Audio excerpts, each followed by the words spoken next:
America's new spacecraft succeeds in reaching Venus, we will have literally reached the stars.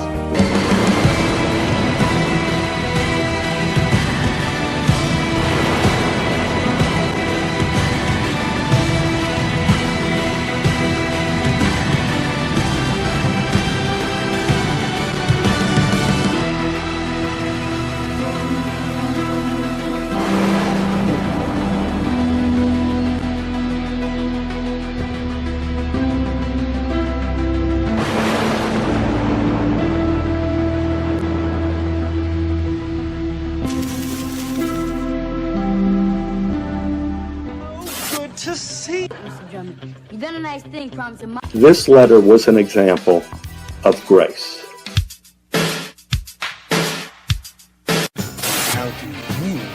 We wanted to send a message. People have different views on life, you know, so I think schools should have a quiet time.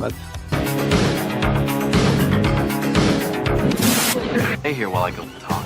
Now the guy that lost the popular vote is making these decisions, and he's made a lot of them. That's my issue.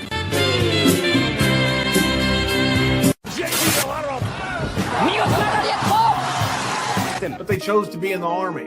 And I think if you correspond that to what happened in the Vietnam War,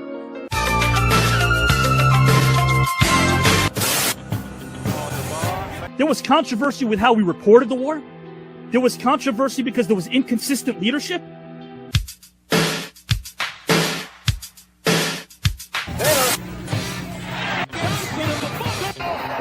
Was cast into a thermonuclear conflict because that's probably the main reason he lost his life.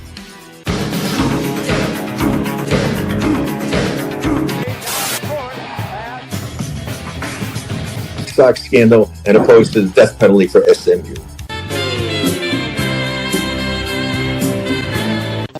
Was giving me this. You can't have a garden without a dirt, and you can't have a garden without a seed.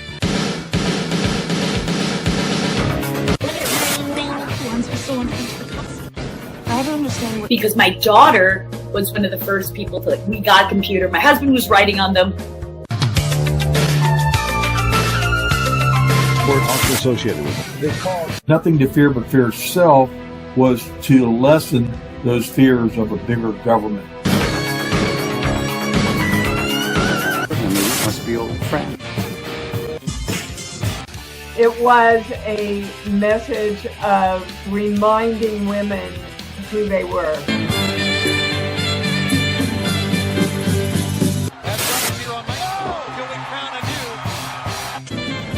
But the old guys had a bigger advantage because it was a job, and you did 3-4 movies a year. See, this is my good buddy Bob. And he drives to Cedar Ridge. bigger than water. I mean, the wars are never going to stop because man, by his very nature, is selfish.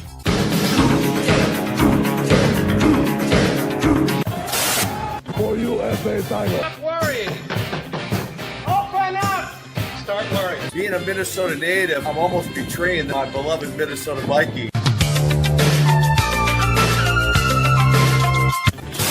A lot of people I know are jerks. And we're going through some times right now that are causing a lot of suffering. But if we can look positively to the future.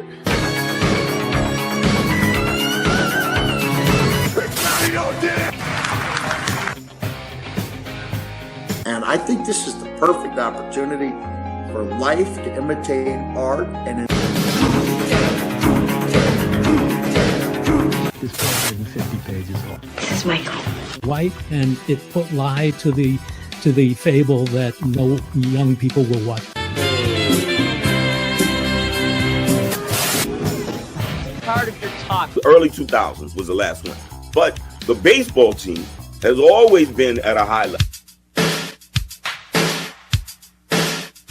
American dream lives on. For the part to know for a fact that he was called maestro in social situations. I'm going to learn how to game this system. And he does. Because I can control this sport. don't dare play me for it and what you mean. Truly mean. The Nobel Peace. He goes, just you start with this.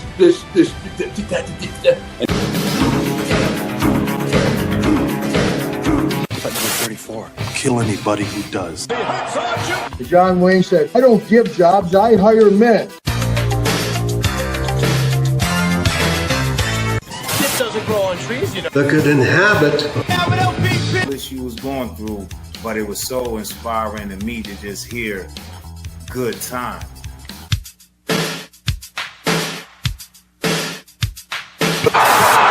These are titanium. To the Supreme Court, I had to fight the NBA, the NC2A, and all of the powers that be.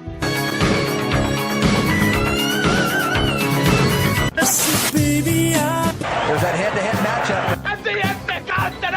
She says, you used to be my hero in wrestling, but now you're my hero in life.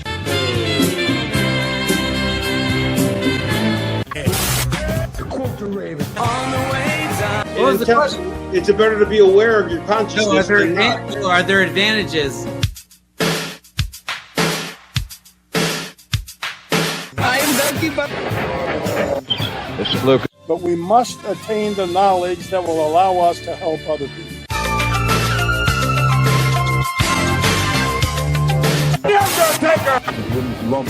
Unfortunately for Muhammad, he had to give up his career, his lifeline, to go to prison for something he truly, truly believed in.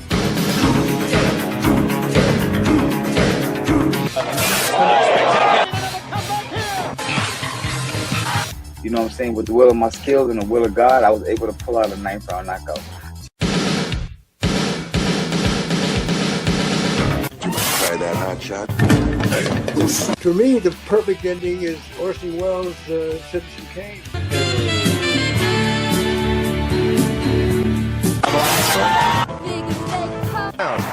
Reese competing in her second Olympics jump. Wow, I need to have that faith in myself too.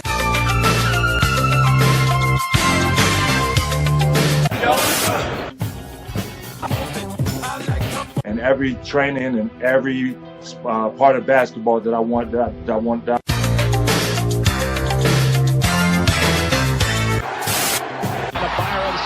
Who's the kid? I can use Barbie as an example. She looks like Yoda.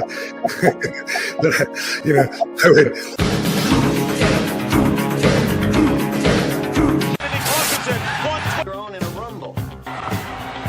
We would be disguised as Catholic nuns. Non sequitur.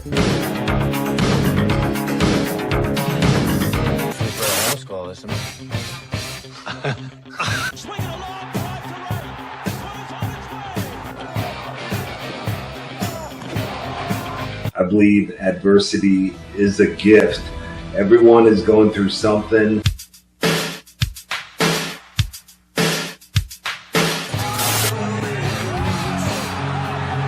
With 16 for good protection again. Going deep. He's got Clark. Pulls it in the left. Plesky. And I was just like, God, no, I got to keep going. Left foot in front of right foot. Charges are a possibility, but he is hopeful to be able to sign with the... Good start. Strike out. Obviously, the people reactive in hardcore country was a character that I always wanted to present. I think that it was a life-changing moment because I was no longer allowing myself to be a victim.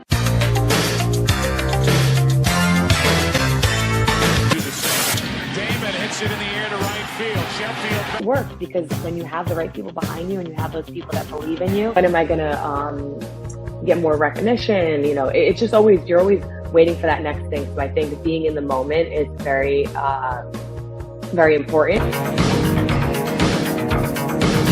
Take it one step at a time. Going to Greece with my wife and my family and having a great time. Let's witness. Just like in sports and church, you can say the same thing. You don't play for individual awards. Oh yeah, I'd love to be able to say I beat all these guys. About the pride and the pride. Prize is pretty darn good too. It's always about the pride. I'm trying to go to Greece. I'm here to win the whole thing. I come here to chew gum and kick ass, and I'm all out of bubble gum. It really is about winning. Yeah, heck yeah, I'm here to win it. And I'm here to do my best. Everybody has some pride.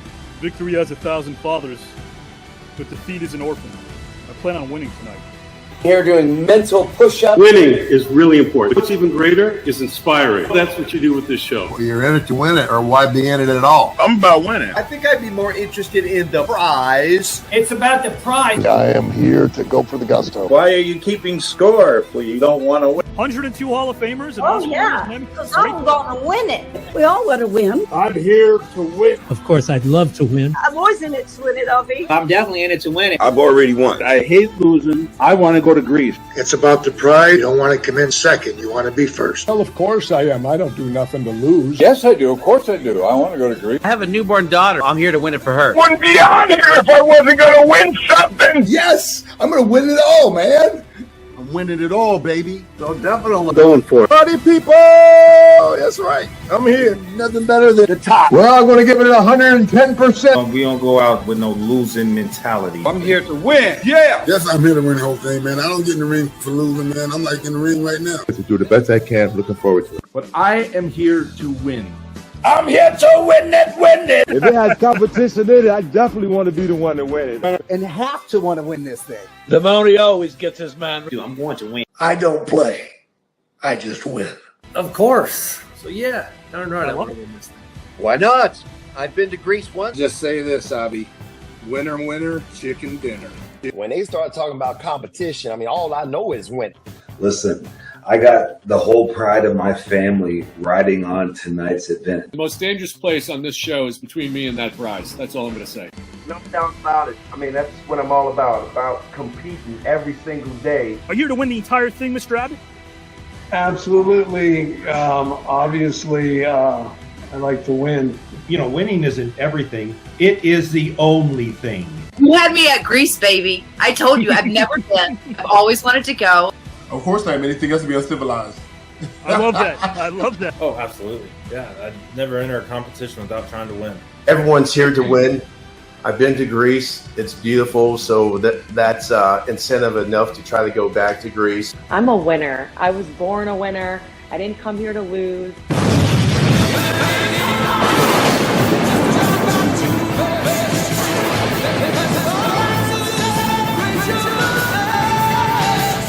You finally feel as if you made it when you were, I don't know, maybe being stopped in groceries and airports after appearing on Mary Hartman.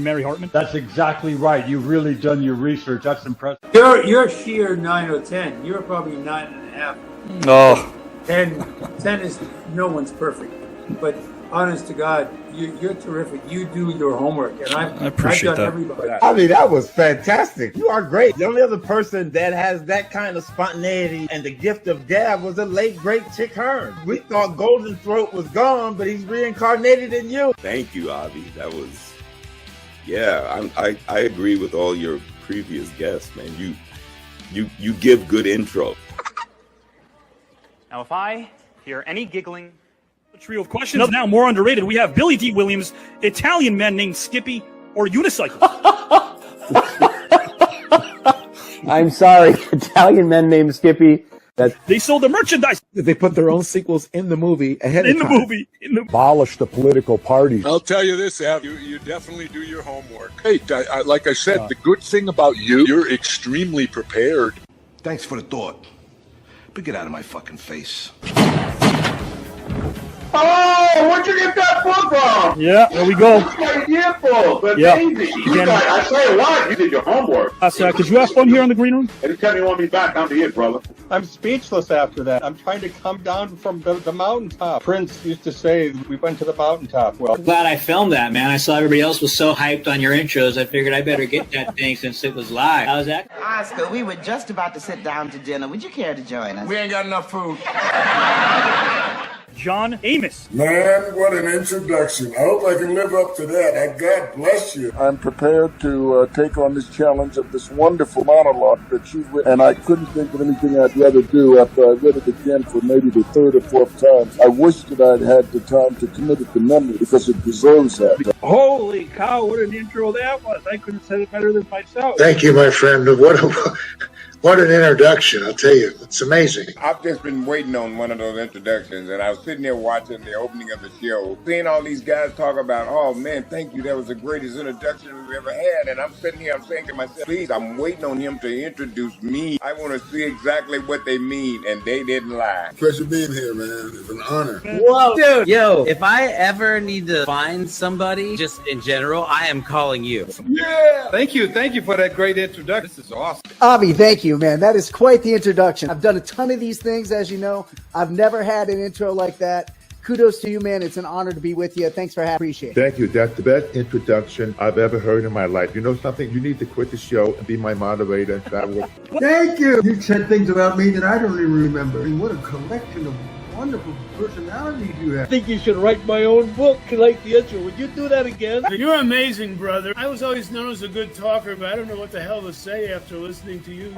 You're amazing. Thanks, man. That was great. I love the introduction. Yeah, you go with me anywhere and introduce me. I appreciate that. Real. I feel like move it. Sit here with chills as you go and go and go. Whoa, my God, from the family. Avi, that was unbelievable. Some of the stuff that you brought up, man, you bringing back memories. Wow, dude. And that is amazingly everything that's happened in my life up till this moment right now. Thank you, Avi. What a pleasure. I don't know what to say after that. Thank you so much. That is the finest rhymed eulogy I've ever heard in my life. Thank you, Avi. You definitely have skill, my friend.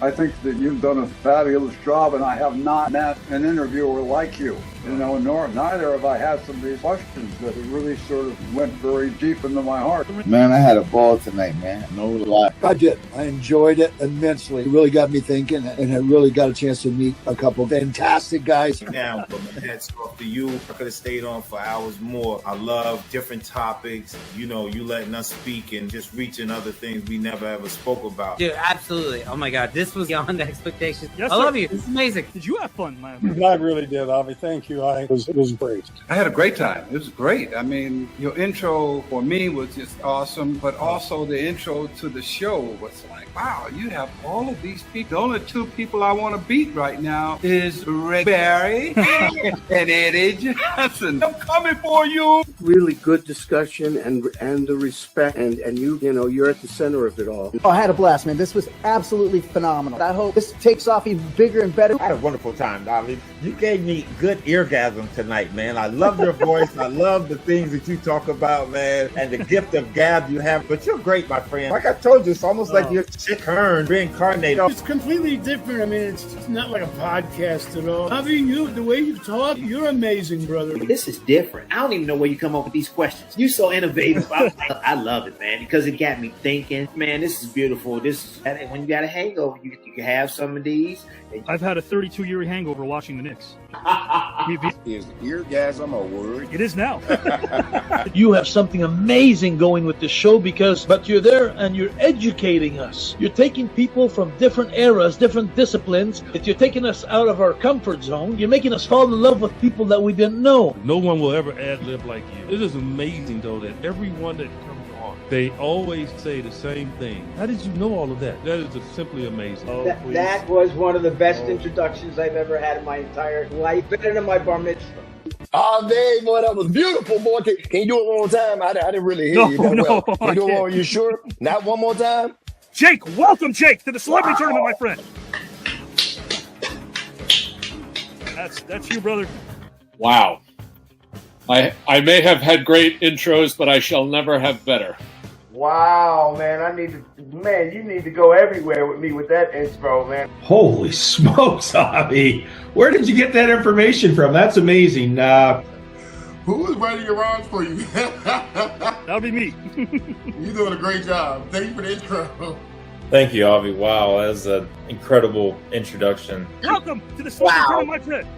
Of my face, even when I came on, I'm just like in awe. Avi, thank you very much. That was absolutely beautiful, man. You absolutely brought your A game. Wow, thank you. What an amazing introduction.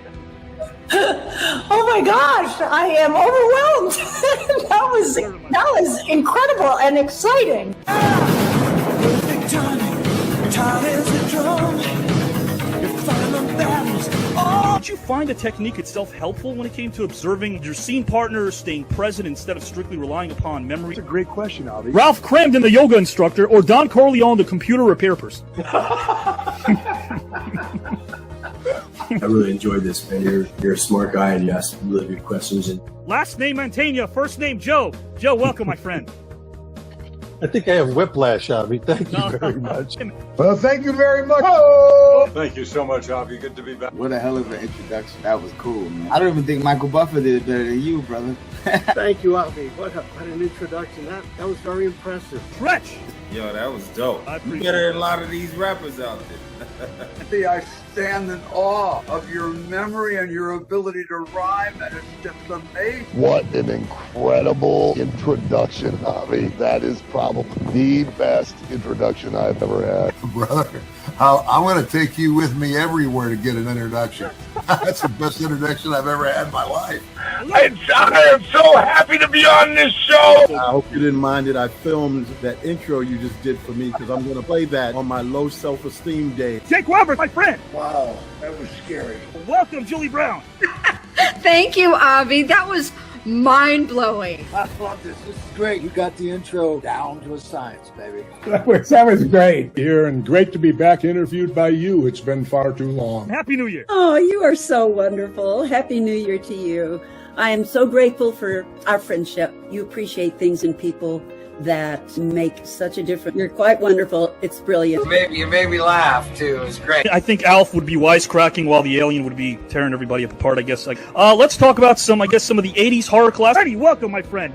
Well, thank you for having me, and I'm excited about it. All of the actors and directors, different worlds come together. This is like a sanctuary for those people, because we don't always get to talk about the things that really, truly move us. I love this show because it makes me feel. Welcome to the green room. How did you do that thing where you were talking so fast? I don't know. I very few people can do what you did. Well, the acting teacher here, 35 years, commends you on your ability to do that. I'm very impressed. Man, I had a ball tonight. Nobody do it like my boy Avi. I had a good time. This is fantastic. I mean, this gets your juices going. You know, it gets you thinking. We had fun. You know, it's fun, and it is education. It was intellectually stimulating, which is a unique thing in this world of ours today. I had a fabulous time. Thanks for having me on this show. And Avi, great job. This is interesting and different. Question, did you have a good time, my friend, tonight? I did. It's so unusual to be engaged in what everybody else is saying.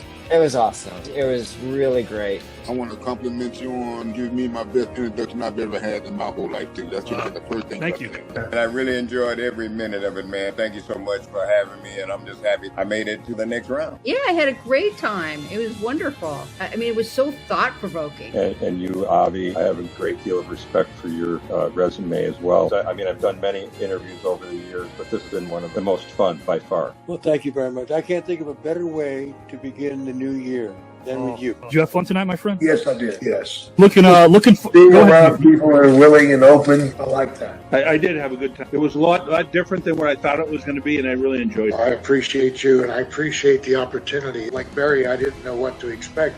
I enjoyed it. It's good to be able to see that you bring people together that, you know what, maybe one of the world's problems will get solved by listening to this show. And I want you to accept the accolades that you get from all of these brilliant people. They tell you that you're smart. They tell you that you're exposed. These are comments and compliments that you have to say, thank you very much, I accept. Wasn't sure what to expect. You're number one in my book as far as putting on a podcast, knowing what you know. Yeah, we had a really nice time, and you're terrific. Yeah. And I've never done something like this before. You know what? You're a very interesting person. I mean, please. you with all this rhyming stuff, you must really put a lot of effort into this, and I would love to read or see something that you've written. Rated in why? Sauerkraut, Henry Kissinger's deep soothing voice, or dogs wearing sweaters? I like dogs wearing sweaters. Grace, is teaching this craft as rewarding for you as performing it? I think sometimes it's more rewarding. Man, you do your research. I'm very impressed. Yeah, I had a lot of fun. You do a great job preparing. A very simple formula. Everybody's a suspect. I hope you're getting paid a lot. This was the greatest intro I think I've ever had. Amount of stuff that you talked about about that I don't even remember about myself. So impressive that I'm highly impressed. I would give this a very high A. It was like a high school reunion. It's terrific and it's fun, and keep bringing diverse personalities together. I think that's great. And it's also wonderful to hear people talk sanely to each other today. This is, I think, my top. Because when you do the intro you gave me, I gotta give it to you. I like You deserve it. Later on, you were able to get her cast on a series, and she received her SAG card. Oh, I love you that you brought that up. I can't tell you how refreshing it is that somebody knows what they're doing. I had a blast. This is a great show. What a blast. I had a great time tonight. If you keep rhyming, man, like I said, it gave like a battle rap, spoken word. Usually I'll do interviews and get asked the same questions about Stephen King. This was great to talk about things that matter, that go beyond project. Last name Johnson, first name Eddie. Wow, when I have a retirement party, even at my funeral, you better show up. Papa Smurf as a hip-hop artist? Yo, yeah. You're very talented. That's amazing. Mr. Sizemore, first name Tom. How are you, my friend? So I could turn the volume lower if you'd like next time, if you'd like me to do that. I don't know what I can do now. First name Keith. Oh my God, what a great introduction. Fantastic. You do your research, connected with me right there. And he knows my brand. This is why your audiences love you. This is why you continue to do great guests. And great guests beget great guests. I enjoy myself so much. Oh, man. I had a blast. I didn't know what to expect. But meeting Joe, and we just had a phenomenal time, everyone. I had a lot of fun. I mean, this is fantastic, man. You do a great job. Avi and the professionalism of the voice, breath of fresh air. I love the questions, honestly. Hey, listen, brother, it was so much fun. I'm so glad I'm moving on to the next round. I did. Fantastic time, man. Oh, absolutely. This is actually pretty cool. Avi, you do an amazing job. I appreciate you and appreciate this format. Again, you do a lot of virtuals. You had a nice time tonight, Mickey James? I had a great time. I actually had a great time. I got a great chance to get to know the other two contestants. Yeah, I had an awesome time. It was awesome for me to be able to open up a little bit and just share. I had a great time, and if I go up against Jimmy McMahon, can we do it in the same room together? Yes, it really was a great experience, very unique, something that I've never really done. You showed us your heart and soul, and I appreciate that. Thank you. I appreciate it, and I really do love what you're doing, and it's so different and unique. I respect you a ton. Can't wait to talk to you soon and work with you as well. It's like Saturday Night Live all over again. You have accomplished something that is absolutely amazing. It's amazing. There's no words to describe what you are doing. You are getting the best out of everybody, out of every discipline, and you're putting it out there and sharing it with everybody that, you know what, your show should be in every school. They should listen because you bring good values. You bring it's amazing what you're doing, Avi, and you know everybody's telling you, but take it from me. What you are doing is educating. It's the world is a better world, is a better place thanks to you.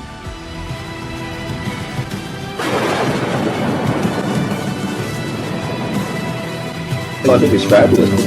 I'm excited.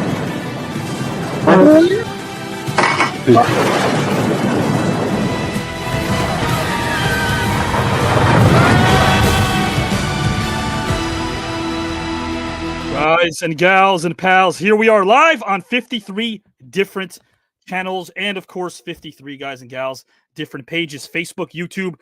Guys, again, in only a few short months, we're happy to announce 25,000 subscribers on our YouTube channel. But if you're a fan of fiery, unbridled passion, then that intro says it all, as it can melt the South Pole.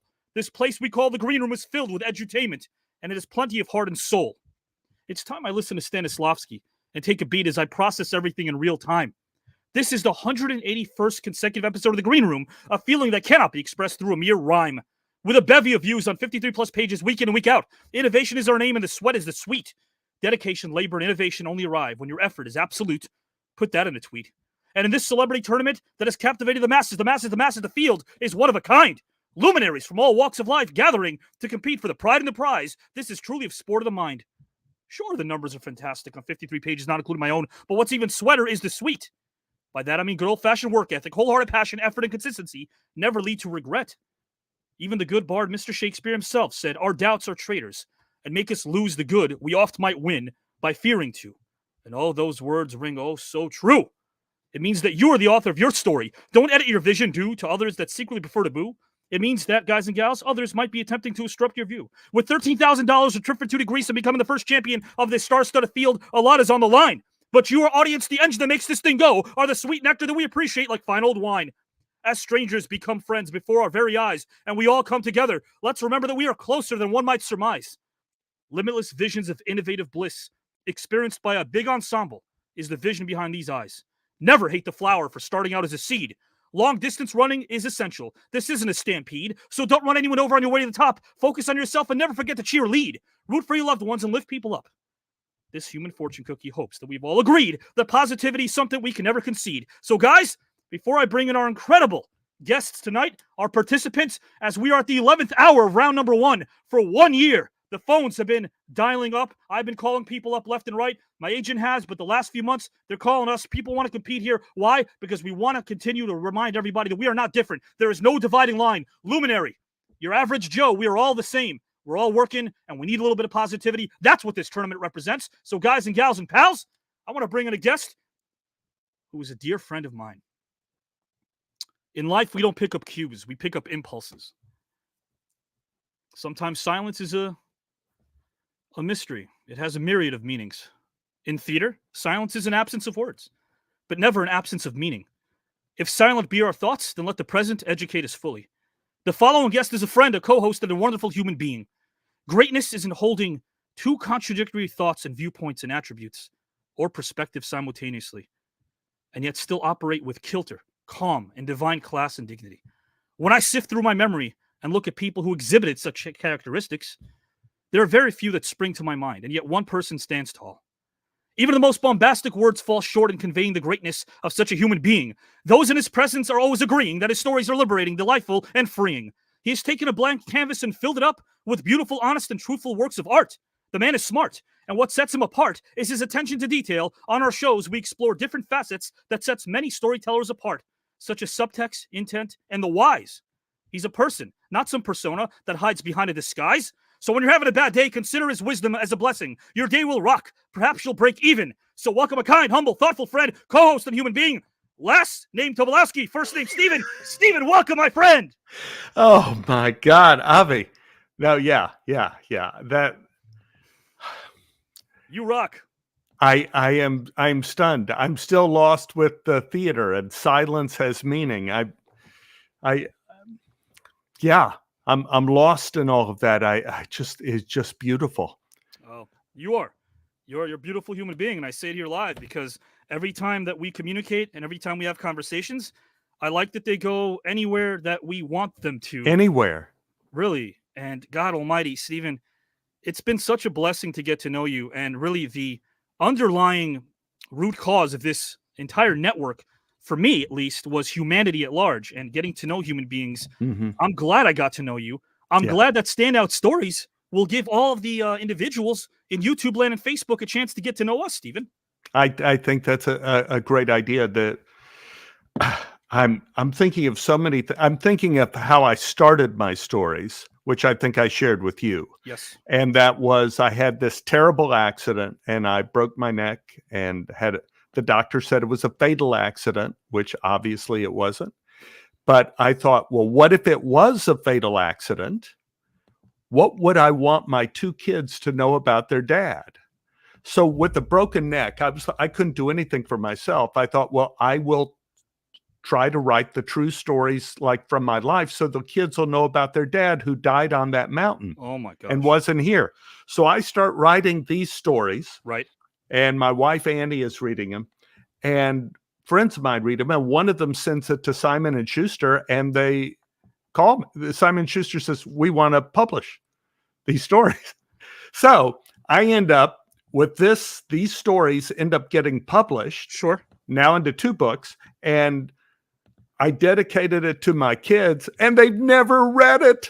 Oh, gosh. They've never read it. To this day? They never read it to this day? Never. They have never read the stories I wrote for them. And that just shows you how ungrateful children. children are. They don't know until it's too late. But what a great legacy to leave behind, right? What a great legacy Yeah. to have. To be able to say that you were able to, I've never met someone who's able to express themselves the way that you do. And to me, it's so very poignant, especially today, where some people assume because of a microphone or these or a camera that we can't connect.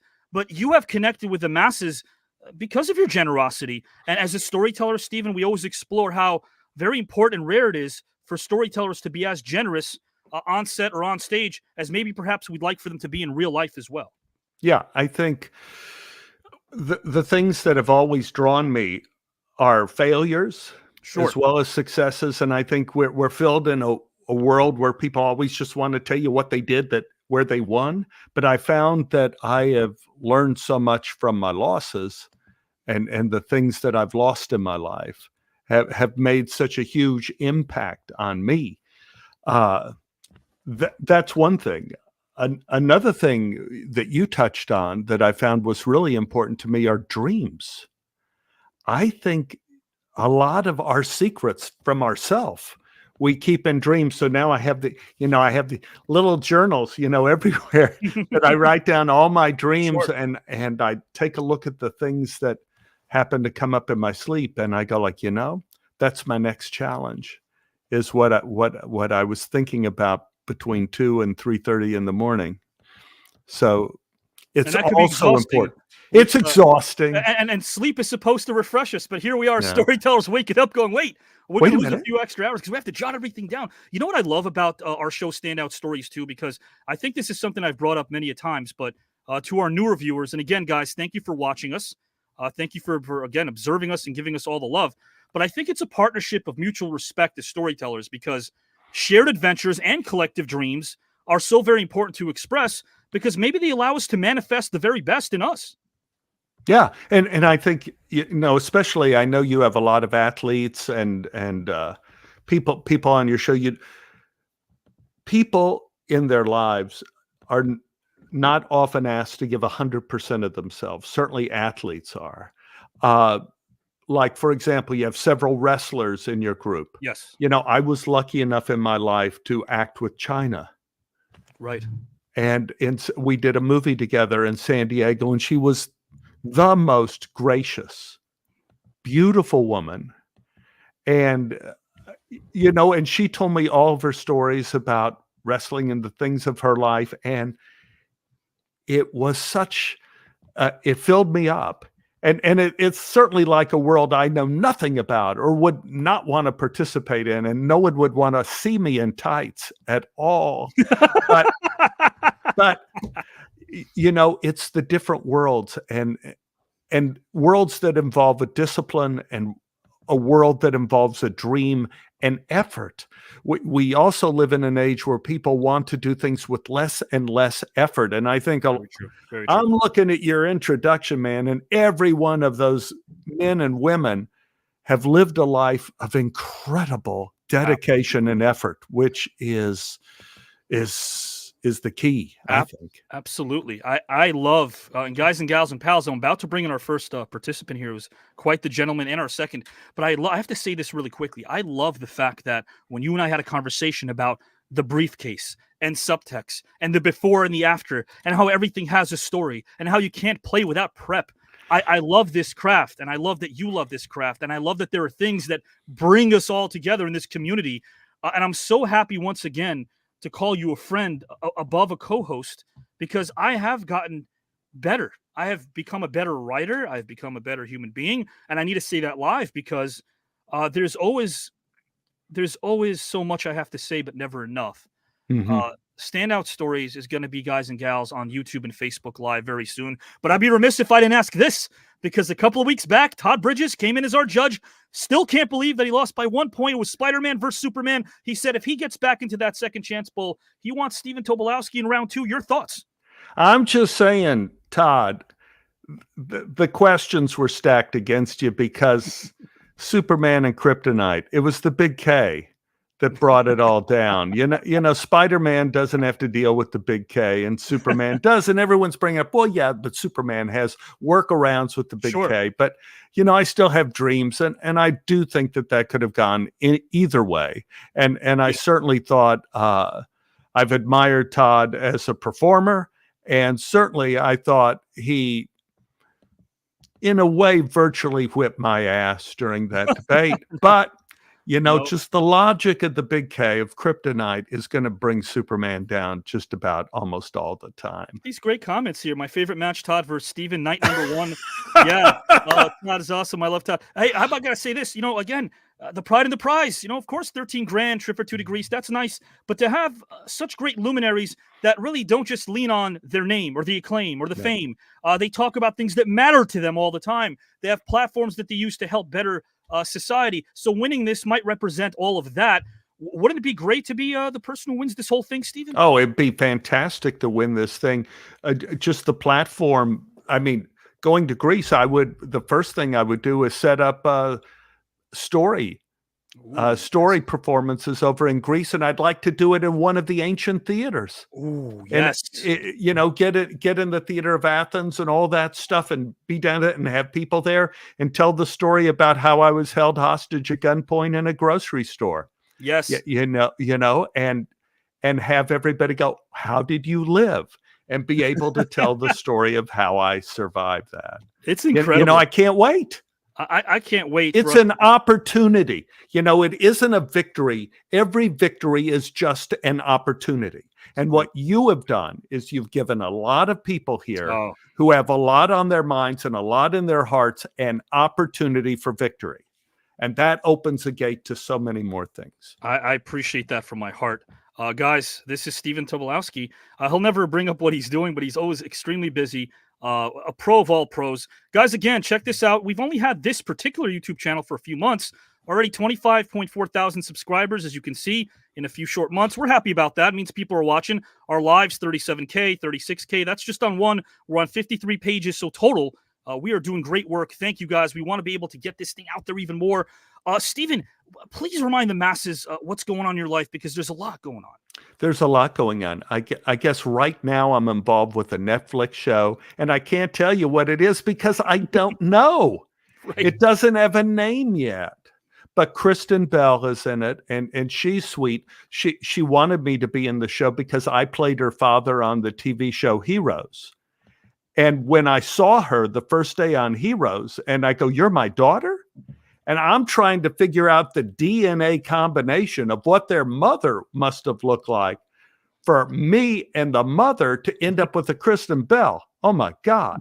I can't wait to see this. It's mind-boggling. But anyway, the show is, and Adam Brody, he's in it. He's brilliant. Oh, yeah. And I finished shooting last night on an episode at like 1 a.m. We're working very hard on it, and everybody's having a good time.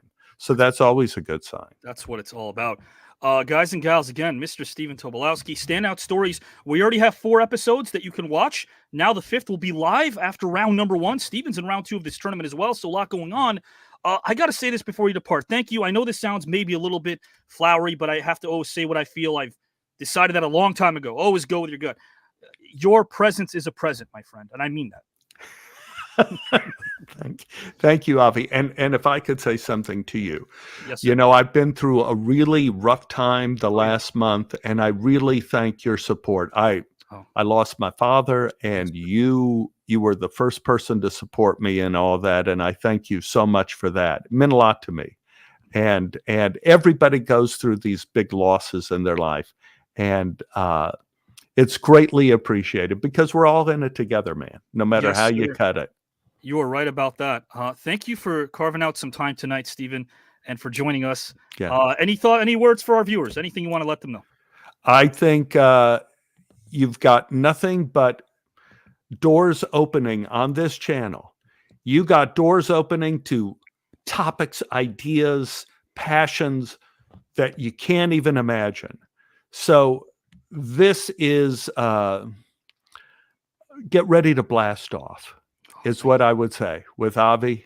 Get ready to blast off because this is going to be a fun trip. So glad you're on this ride, my friend. I hope you have a great rest of the weekend. Thank you. Stephen Tobolowsky, guys and gals. What a legendary human being. And guys, speaking of legends, I'm about to bring in our next participant right now. And we're going to get this thing started. And gosh, again, please, Stephen Tobolowsky, what a gem. Really is a great human being. And I will say that constantly. Guys and gals and pals, when I bring in our next individual right now, I can say that he's a man that is absolutely class personified. His on-air accomplishments, storytelling, and respect for the written word are only surpassed by his grace, honesty, humility, and kindness. He was born in Iowa to parents Karen and Kenny, although a tragedy struck when he was just 6 months old. In November of '65, his father was killed in a crash in rural Iowa on a gravel road. He, his mom, and sister Leslie lived in a small house in Mason City.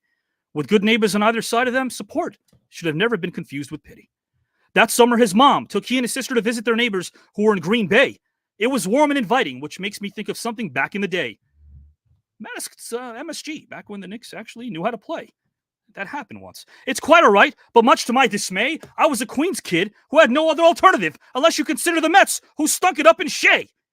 As the calendar year turned to 1967, Karen and her 2 children moved to Green Bay, and he would experience only the very best. Think the Packers, Paper Mills, Kennedy Elementary School, Lombardi, Fish on Friday, and Southwest. Such irony eludes not one that embraces great energy. His father may have been gone, but his dad, Walter Collins, was the best man that he ever knew. He was loved unconditionally, and sports would be a primary interest as he grew and grew. Purity in sports ages like fine wine when we recall a place called yesteryear and remind ourselves of where we stood. Winning the week-long baseball championship might have been the best experience of his entire childhood. One of his prized possessions as a youngster was a Cleveland Brown helmet that his uncle got when he... Such a feat back then, by the way, was quite rare, and it was definitely worth the hype. Sports heroes were plenty back then, and he would pretend that he was none other than Brian Sipe. He graduated from Southeast High in '83 and made his way to the University of Missouri to kick off a journalist career. His loyalty to all things Wisconsin sports is epic, from the Packers to the Deer, that most teams used to fear. With legends that they would cheer, such as Sidney Moncrief, Marcus Johnson, and even a still-kicking butt, Bob Lanier. His 4-year track career under legendary coach Bob Thiel was a great experience, and he has since championed track and field. As an anchor, he was honest and compassionate and even keeled, and he was perfect for suffering sports fans whose hearts needed to be healed. Out of college, his first stop was a television station in Tulsa, Oklahoma, before moving to a station in Phoenix. ESPN calling soon, and we all would be transfixed at his presence, professionalism, humor, and writing. He covered games, whether they were blowouts or nail-biting. For 25 years, he's been one of the faces of ESPN and SportsCenter with a brand of humor that can rival Vince Vaughn. He's respected like any Five Family Don. They know his name from Yukon to San Juan, so put your hands together for a wonderful, talented human being. Last name Anderson, first name John. John, welcome, my friend, to the TCAN Celebrity Tournament. Well, thank you so much for having me. And like so many others in the intro and now, let me applaud your dexterity with the language. As someone who writes every night and who has sort of tried to take to heart a Rick Riley saying, when Rick said one time, I just want to go out and write sentences people had not written before. And which is hard because there's only so many words in the Webster Dictionary, which, by the way, you can go to the Webster House, very close to where I live, if you want to see the first dictionary and those people. Yeah, it's like you tell people, like, what can you do in Connecticut? Like, you should go to the Noah Webster House. And they're like, the dictionary guy? And maybe that's just me that finds that exciting, but I'm in. I'm totally in. I gave a graduation speech to the class of when was it, 2000 and something, 7 right. Maybe, at Missouri. And this is, I always think, reflective of where my position is. I gave the December speech, not the big one in the spring. Right. But I made a point to say that, like, words are everything, and they are the foundation of everything we have, and in communication. And if you don't get them right, I try to write 2 ways. I try to write so that people understand what I'm saying, but I really try to write so they can't misunderstand what I'm saying. And those are 2 very different things. That's such a very good point. And when for me, screenwriting is about getting to know characters. And as I tell a lot of storytellers, separating character from self. We don't become characters. We get to know them because they're like babies and infants in a page that a writer was able to put together. They need us. They need us to raise them like little babies. That's what characters are. And then they can grow. The maturation process of your career from year 1 to now, my mind is blown because, again, you don't push for moments where you're playing to a crowd and an audience. You have a very jovial nature about you, but it's also very honest and truthful. And I really respect you. Just in these couple of weeks that we've been communicating, I want you to know that, man. You are class personified from the heart. Well, first, if we're going to be honest and you talk about babies and words and kids, I feel like one of Steven's kids, I have not read his stories either. Oh, amazing stories. Yeah. So I feel like maybe I'm a part of the family because I also have not read those. And you are very kind to have me on here because absolutely, my friend. This whole celebrity grand tournament, I am lucky to be surrounded by loving family and friends in my life, which means that they have no celebrity thought about me whatsoever. And if you have my name, as common as it is, right? Like I'm just one more guy. Like I was watching the intro and I'm like, oh man, these people are going to be mad. It's not Stephen A. Smith and it's not Mel Kiper Jr. And John Anderson could be anybody. No. You allowed me to loosen my tie at 11 o'clock at night, 10 o'clock at night, whatever it was, coming after a long day of work, getting screamed by my supervisor for not writing a good soliloquy. I came home and I was able to unwind and listen to you. And thankfully, really, you captured so many different incredible moments in ESPN, which was a network that grew from 99 till now. I mean, you've just been so incredible, the soundtrack of many people's lives. John, I have to ask you this question before we bring in our next participant. Sure. Are you here to win the entire tournament? So I listened to those people and I just thought, okay, for a guy who covers marathons, yes, often and frequently, and it's my favorite part of the job in 25 years, covering the New York Marathon and the Boston Marathon, which comes up here soon. Why would I not want to be able to go from Marathon to Athens and trace the original steps of the marathon? I mean, let's go. I don't have Pheidippides here with me, obviously, croaked. But beyond that, I feel like like everybody else should just surrender on the spot for no other reason than that. But I have to deliver the news of the great battle that has been won in marathon and bring that to Athens. So the rest of you guys, I get you all have what you think are fun reasons to win. But mine's much larger. Mine's almost the foundation of Western civilization when you think about it. God almighty. Yes, guys and gals who are listening, John Anderson, of course, put it all together. He's going to be on very soon as we bring in our second participant. I will put you backstage for just one moment, my friend. Thank you, guys. Guys, I'm going to bring in our second participant and then our great celebrity judge, who's, if you don't know by now that this man's all heart. I don't know where you've been, but I cannot wait. I always love bringing him in. He's a real brother. But, guys, our second participant right now is about to be brought in. And, man, what a kind human being he is. So, guys and gals and pals, when I think of legends, when I think of moments that are absolutely unforgettable, I do think of this human being. Our next participant is a man that stands for what's right. His vast array of efforts and contributions to those in need epitomize the essence of who he is. Born to parents William and Lula, he grew up in the Linden neighborhood of Windsor Terrace in Columbus, Ohio. Years before he lit up the screen by beating people clean, as cool and composed as the mid-50s James Dean, his father was a professional boxer who won 32 of 42 by KO and lost only 16. His greatest inspiration was Muhammad Ali, a legend with a legacy that never sits on some shelf. This participant was bullied as a child until his mother, Lula Pearl, told him to stick up for himself. At age 10, he started boxing for the Blackburn Recreation Center under the tutelage of his dad. This was years before his infamous battle, which was the boxing version of Stalingrad. While excelling in boxing, he also played football and basketball through elementary and junior high. He never gave up as the odds he would defy, as the world watched from Dubai to Shanghai to Uruguay. Through his amateur boxing career alone, he accomplished so very much.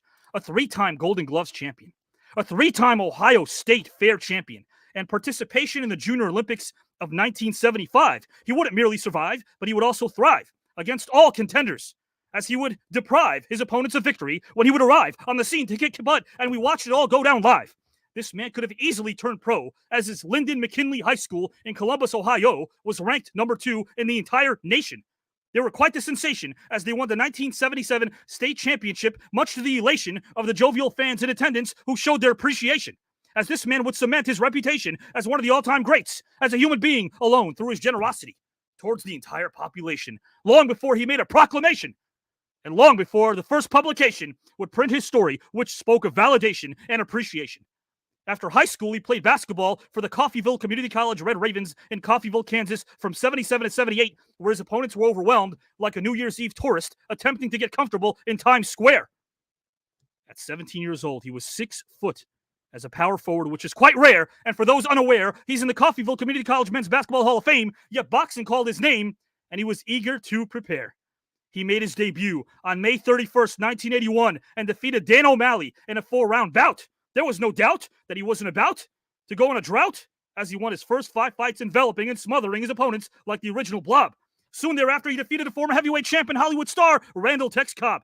Other big names fell when they faced him, such as Trevor Berbick and Oliver McCall, which meant that his next fight would be the one that made the entire decade. Many would have prayed, but he and coach John Johnson had a strategy to ensure the fact that he would have made the grade. Yes, ladies and gentlemen, I'm talking about defeating the absolute greatest in his era, Mike Tyson. He went at him with strength and stamina that would last even a 14-ton bison. Using his 12-inch reach advantage to perfection, Tyson was in a rut. Due to many right jabs everywhere, including the gut, this was the most punishment he ever absorbed, so much that his entire left eye, Tyson, was swollen shut. The 37-0 Goliath named Mike Tyson was knocked out as this man gave him his first loss. He won, became undisputed champion of the world, as we realized he was now boss. He's a longtime philanthropist and mentor. He's funded housing for homeless families and scholarships for gifted students from broken homes. He's welcomed wayward youth into his home, provided parental guidance, and supplied their everyday needs. I salute him for his heart, authenticity, and countless good deeds. So put your hands together with about as much enthusiasm as you can muster and give it up for a humble, kind, talented human being. Last name Douglas, first name Buster. Buster Douglas, welcome to the T-Ken Celebrity Tournament, my friend. Thank you so much. Thank you so much. That was awesome. You're awesome, my friend. You are awesome. And guys and gals, this is Mr. James Buster Douglas, who does so many for so many who need a lot more care in their lives. You do that, my friend. But I got to ask you this, Buster. You know, right now, this is sort of the 11th hour of round one. We only got about a month more left, 3 more weeks before round two begins. We've got 106 luminaries. We're talking about Hall of Famers from the world of sports, music, pro wrestling, not to mention Oscar, Grammy, Tony, Emmy, Golden Globe, AMA, WGA, and Olympians, all competing for the pride of the prize. Would you like to be the one that wins it all? Awesome. Would you want to win this entire thing, Mr. Douglas? Most definitely. Most definitely. I love it, guys. James Buster Douglas, he has his topics. He's ready all week long. We've been preparing, guys and gals, James Douglas and John Anderson. James, I'm going to put you backstage momentarily, my friend. Sounds good. I'll be here. You got it, guys. James Buster Douglas, an absolutely great human being, a huge heart. And speaking of huge hearts, our celebrity judge tonight, guys and gals and pals. It's an honor to always bring this man in because to know him is to appreciate him, and to know him is also to love him because he's a great human being, as I said. So let's bring him in right now so that you guys can all absorb his positivity. With zero doubt and dismay, we are smitten. His knowledge and gifts are the best books that haven't yet been written. He reminds us that the best race hasn't been run. The best score hasn't been made yet. The best song hasn't been sung. Cheer up, he reminds us, for the world is young. He reminds us that the world is just eager for things that we ought to create. Our store of true wealth is still meager. The best house can still be planned, and the mightiest river might be spanned. His heart greets the masses, oh so pleasantly. He reminds us that hardships often prepare ordinary people for extraordinary destiny. Our glory may be fleeting, but obscurity is forever. This is why such words as can't or won't are his never ever. Are accidents choices, or are they simply nothing more than fate misnamed? These are the thought-provoking questions that he isn't ashamed to challenge because conventional wisdom can always be framed, not solely due to what shadowy figures have proclaimed. His kind heart is the gardens, while his kind thoughts are the roots. His kind words are the blossoms, while his kind deeds are the fruits. His genuine nature is the sunshine that warms into life, as his humble and caring self eliminates every single bit of strife. Greatest radio show on the planet? Check. Hall of Famer? Check. Record holder? Check. World champion? Check. Humanitarian philanthropist? Big check. 2-time U.S. Olympian? Check. Big brother and friend that I appreciate wholeheartedly? Check. Did I mention that this man can soar higher and is much cooler than Tony Stark? So please put your hands together for a legendary human being and friend. Last name Henry, first name Mark. Mark, welcome, my friend. What's going on, brother? Listen, let me tell you something. I love the intros. Thank you, sir. But I'm going to tell you something about wealth. The greatest wealth is when you can share it with someone. You can share your victories. You can share your failure. You can express your deepest feelings. But the greatest wealth is to be able to say that I have a friend. And I feel an unbelievable level of wealth. And a lot of that is because I have somebody like you. That means the world to me, man. It means the world. And ditto, because like it or not, guys and gals and pals who are listening and watching, what you need to know is that Mark Henry has inspired me in ways that he knows and in ways he doesn't know. Mark Henry is the first person, guys and gals and pals, who watched The Green Room way back in its infancy and really believed in it. And what we're doing right now is soaring because of this man. And guys and gals and pals, he even told me, ease up on the bad Nick jokes. And I've tried. I've listened. No more bad Nick jokes. But I'll tell you this much, though. What we're going to have live with our show once round one is over, because, with round one extending itself, people are wondering, what about the talk shows? Well, we're about to finish round one. But what we're going to do is not just talk to luminaries and greats. What we're going to do is what you do so well, is get to know people, because you're able to put people at ease by being genuine. No script, no lines of dialogue, just being you, Mark Henry. That's the only way that I know how to do it. Not to mention, my memory is bad. So there's two things that happen when you have a bad memory. One, remembering monologues is a problem. Two, lying. Yes. Which I don't do a lot of that. No. So, either way, I'm in good grace. I love it. And guys, look at this. One of the smartest men in the tournament and a definite favorite to win. Guys, you have your own power rankings. Our viewers have power rankings. They always have Mark at 1, 2, or 3. Does that feel kind of cool to know that the masses are speaking and saying, hey, Mark Henry's one of our favorites to win this whole thing?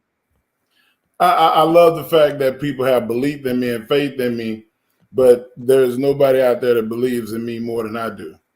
And that's something I feel like is missing in the world, for that matter. But I feel like in every athlete that's ever competed for a championship, whether it's middle school, high school, college, pro, they have to believe in themselves. And I believe in myself. I know what I bring to the table, and I have no fear. No. So it's if you have any doubt or any fear, you're going to lose to me, because I'll smell it. Well, John put it up here, guys. A rematch, Avi and Mark, round 2. I don't know. We'll see what happens. It'll be luck of the draw. We'll find out who we both draw. I believe in you, says Andrea. Love that. Mark is a force to be reckoned with. Believing in yourself is always the most important thing. Guys, thanks for giving Mark Henry the love, because he gives you all the love. This is the same man. The way you see him right now, this is who he is off camera. All right, on a Saturday night, Mark Henry is driving, coming over here, being a part of the show. Let's show the man the love he deserves. My friend, I will put you backstage, and we'll start with topic number 1. The great Mark Henry, guys and gals, is with us here on Saturday night, a legendary human being and talent. Let's bring in John Anderson.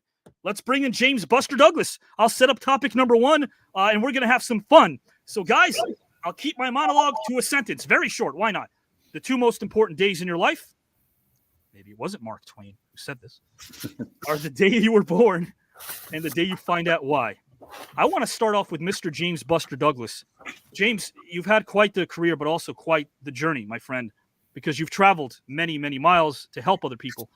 Can you please describe, James, the most eventful, memorable, and impactful week of your life?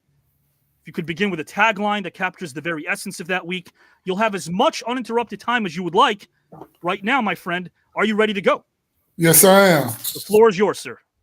I would like to say it would be fight him or fight me. Because one day I was 10-year-old coming home from school. I came home and I was crying. And my mother asked me what was wrong. And I told her that this kid had been bothering me for about a week. And I felt as if looking for her to comfort me.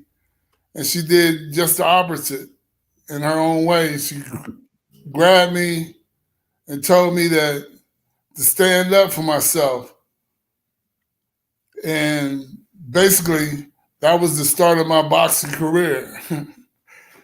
You know,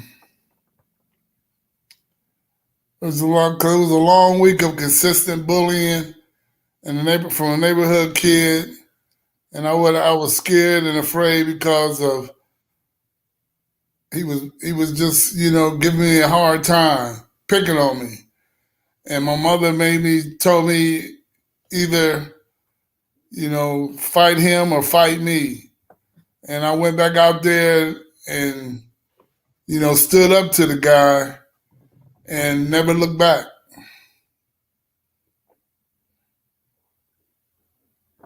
Read more.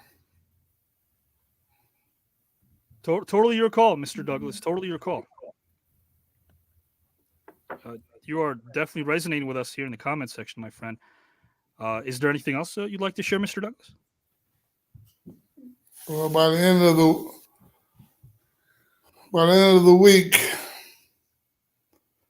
you know, it's not only,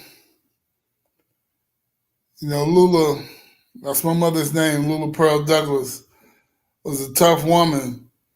She loved her kids and loved her family and enjoyed, you know, watching us grow up to be strong individuals.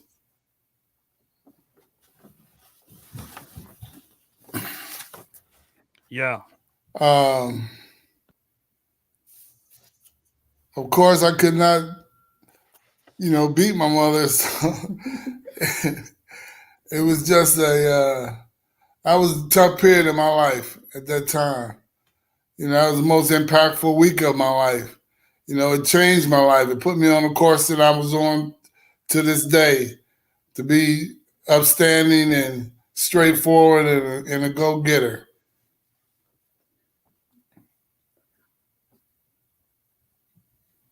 Absolutely. Absolutely, my friend. And you've inspired a lot of people. You know, when you were young, I know that being in Columbus until your mother told you to stand up for yourself, you had to use a little bit of both. When asked if you had to physically fight the bully or use your words, you had to use both. Right.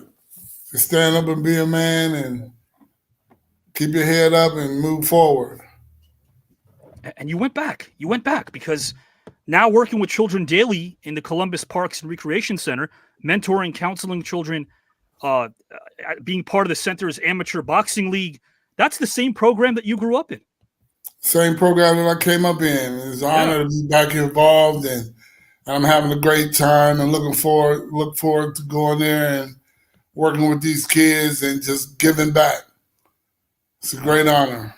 You're a special human being, my friend, and thank you for all you do for kids. Guys and gals, James Buster Douglas, topic number 1, shared us his heart. We appreciate that. That's a very deep personal story. Yes, well, this wonderful mother who was there to inspire him. John, if you can please describe the most eventful, memorable, and impactful week of your life, with a tagline, of course. The floor is yours whenever you're ready to go, good sir. So I guess my tagline would be jumpstart. And like Buster, it's familiar in that it is one that sort of set me on the course of where I sit today. The first thing I had to do, though, Avi, is I'm like, okay, how many weeks have I been alive? And it's been 3,059. So I'm like, that's a lot to choose from. And which one fits in there? And I've had a lot of really cool and great weeks in my life, but I'm trying to think of one that, you know, most altered my fate, which happened when I was a junior in high school. I was not a very big kid. I'm now 6'2" and overweight. At the time, I was about 5'11" and a half and 120. I had to stop. I couldn't walk over sewer grates for fear I'd fall down them. Would have been a perfect supermodel at the time. I was like a size 2. And I was playing. All I did growing up, my whole life was sports. Everything I did, whether I was playing in the street, playing tackle the bum, wiffle, but whatever it is, we were playing whatever was in season all the time and making up games. And we were reading every Sports Illustrated article we could. Everybody that played on Saturday afternoons, whether it was football or the game of the week, was my hero that I wanted to be. And so sports had dominated my life. And I was not big enough to really succeed.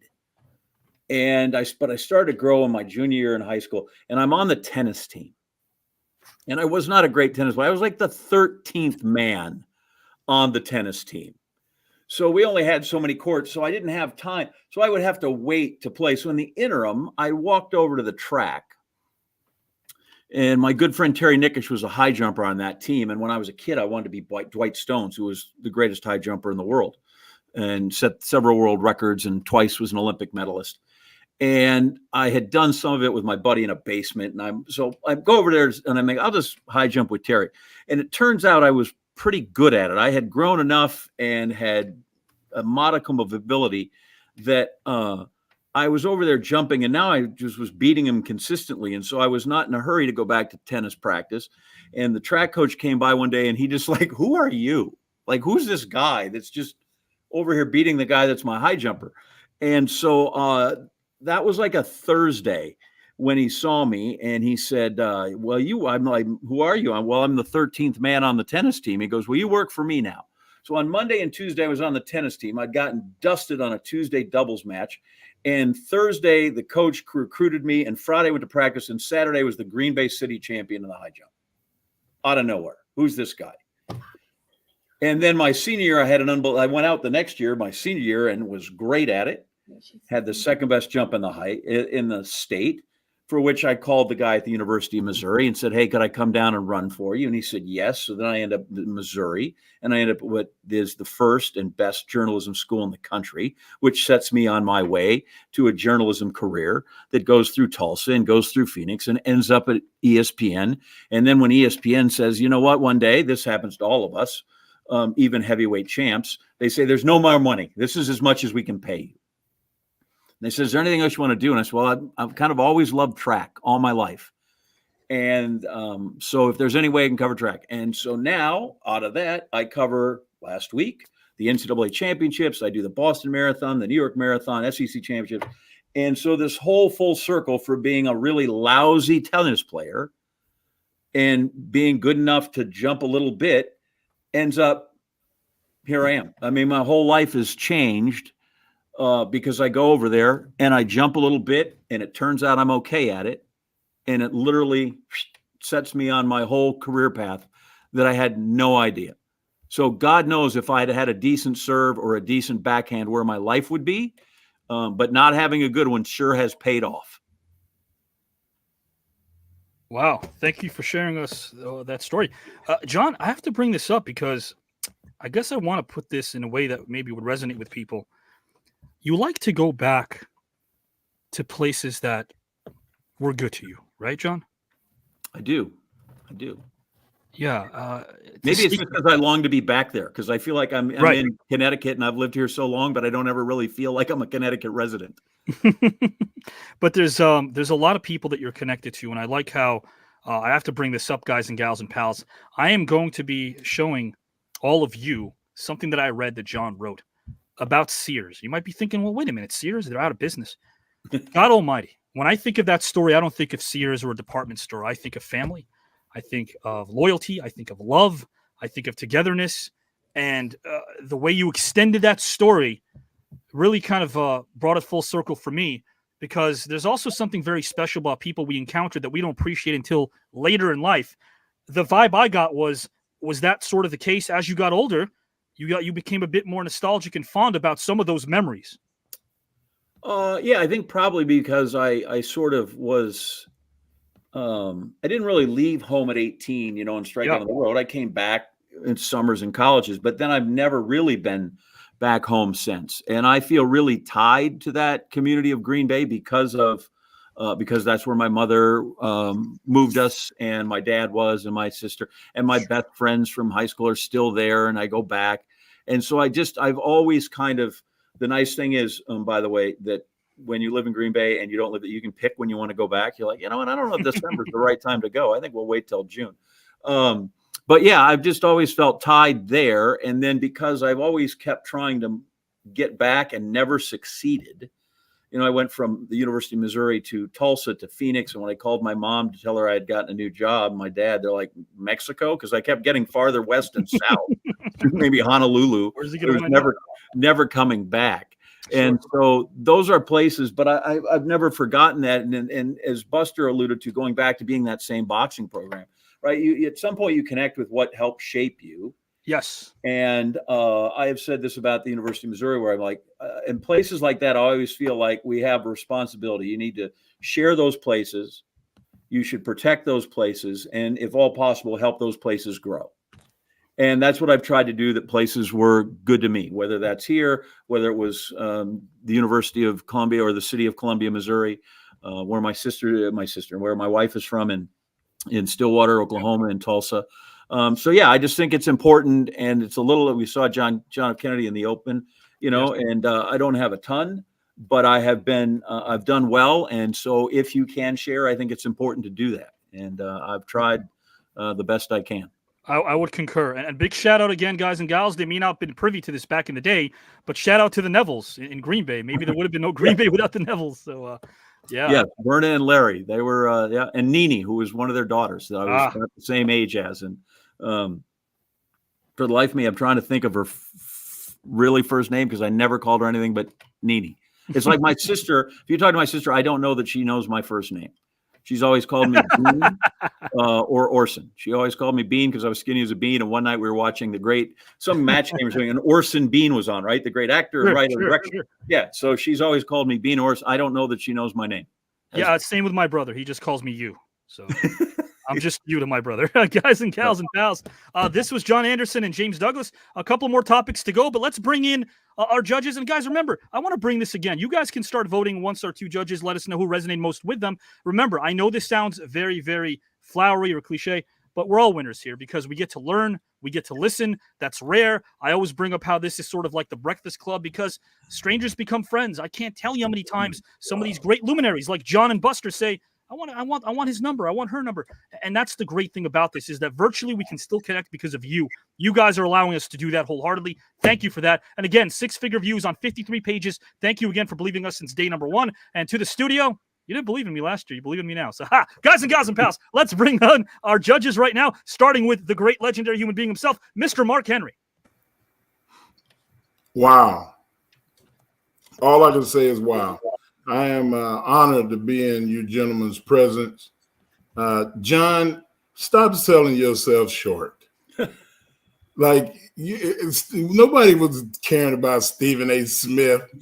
Like, when as a journalist and as a broadcaster, I always loved how glib you were and are.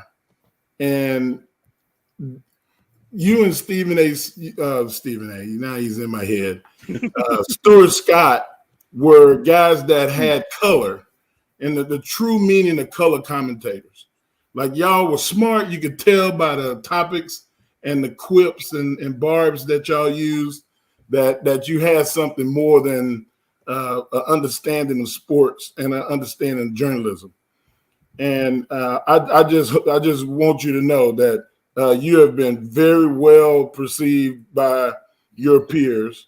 And Buster, I've read a lot in my life, and there's very few stories throughout the whole literary universe that rivals what you've done in your life and your story.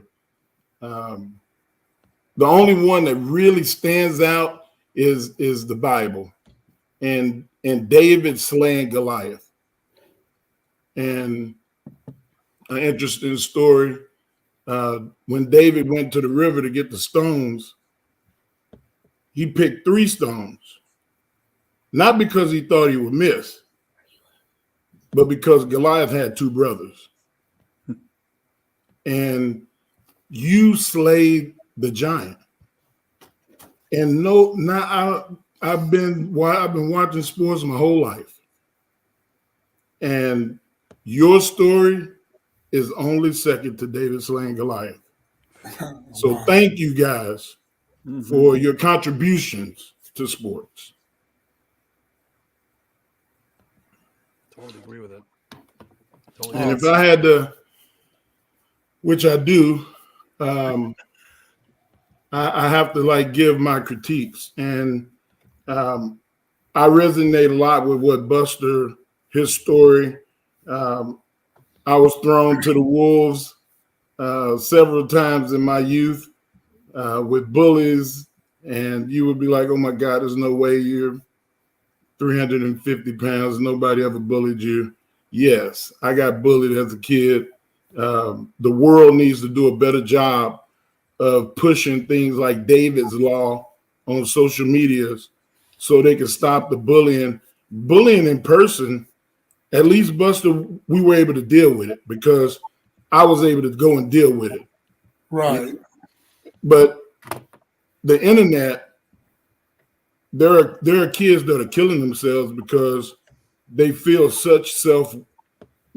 they feel worthless after the people verbally abuse them and talk about them and spread dirty rumors. So I understand that story. But I also understand the story of Chance. And Chance is winning the lotto. And John, you won the lotto. Like our failures, like I said, I love to share the victories, but a true friend, you said you share your failures. And I feel like I have to side with you on the fact that you won the lotto and you didn't just squander it all away, because I think they said close to 88% of the people that win the lottery are broke in less than 2 years. Yeah.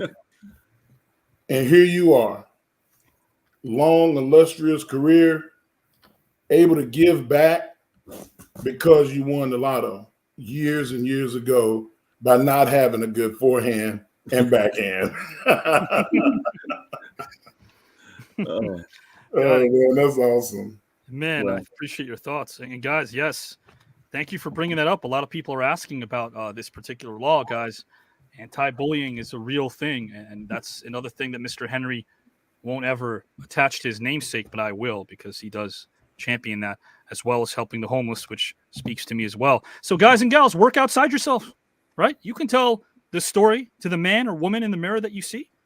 They don't tell your story just because they have a pen or a camera or a voice. You tell your story. How would you like to tell it? Mark just told his. So did James Douglas.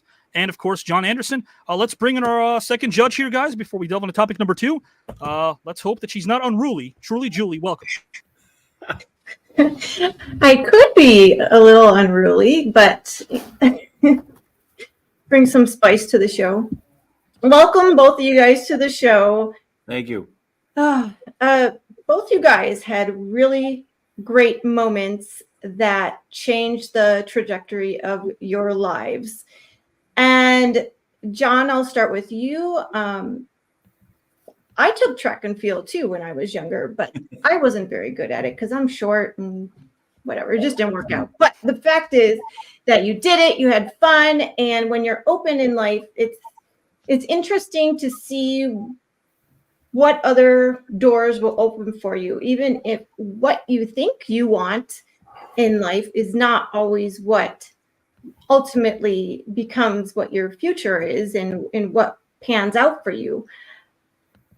I have a similar story, but I won't go into it now, but I started out in life thinking I wanted a certain career, and then just trajectory in my life and palms up, and I listened to where I was needed and how life kind of changed for me, and it just took me on a completely different course in life. And I'm glad that everything worked out for you, and it sounds like you had a lot of fun doing it, and you've really made a career out of it. Mm-hmm. So that speaks to me very much and resonated to me.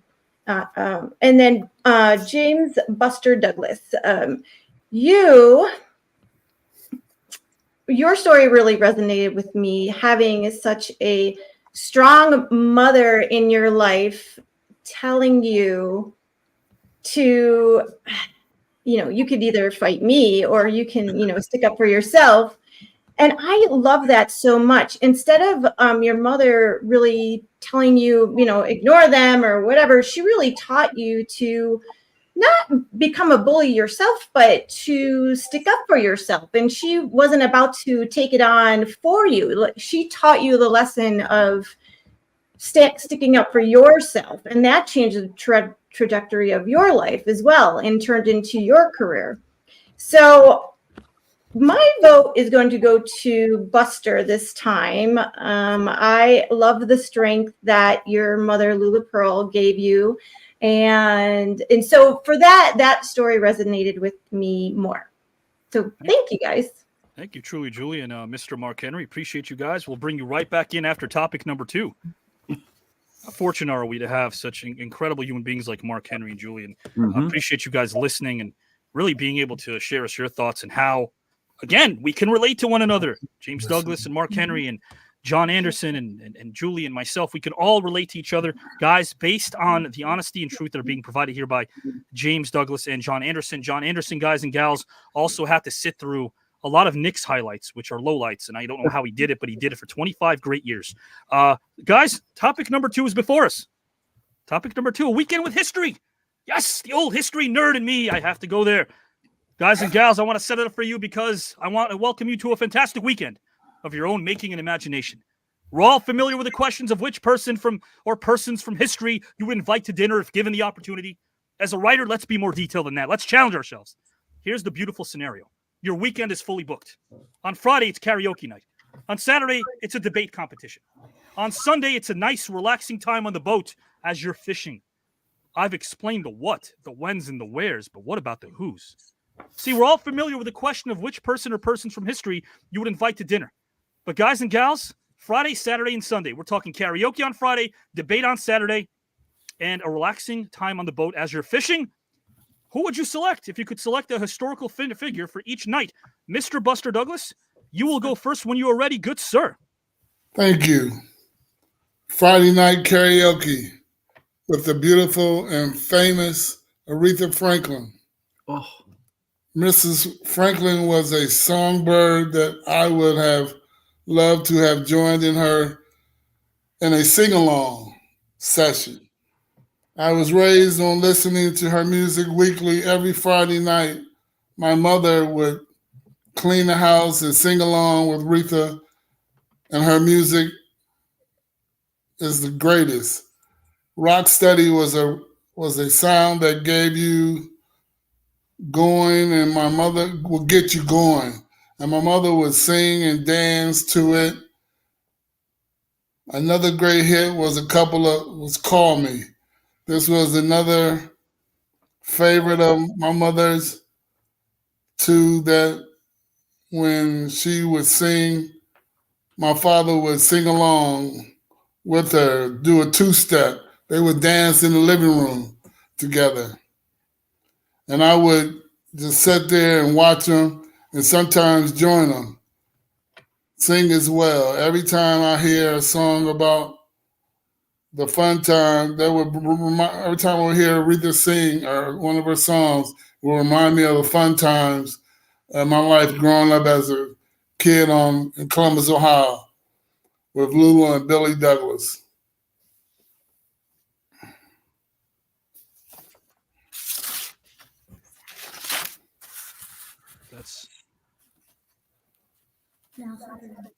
Now Saturday night debate competition with another number 44 as the same as my college basketball number.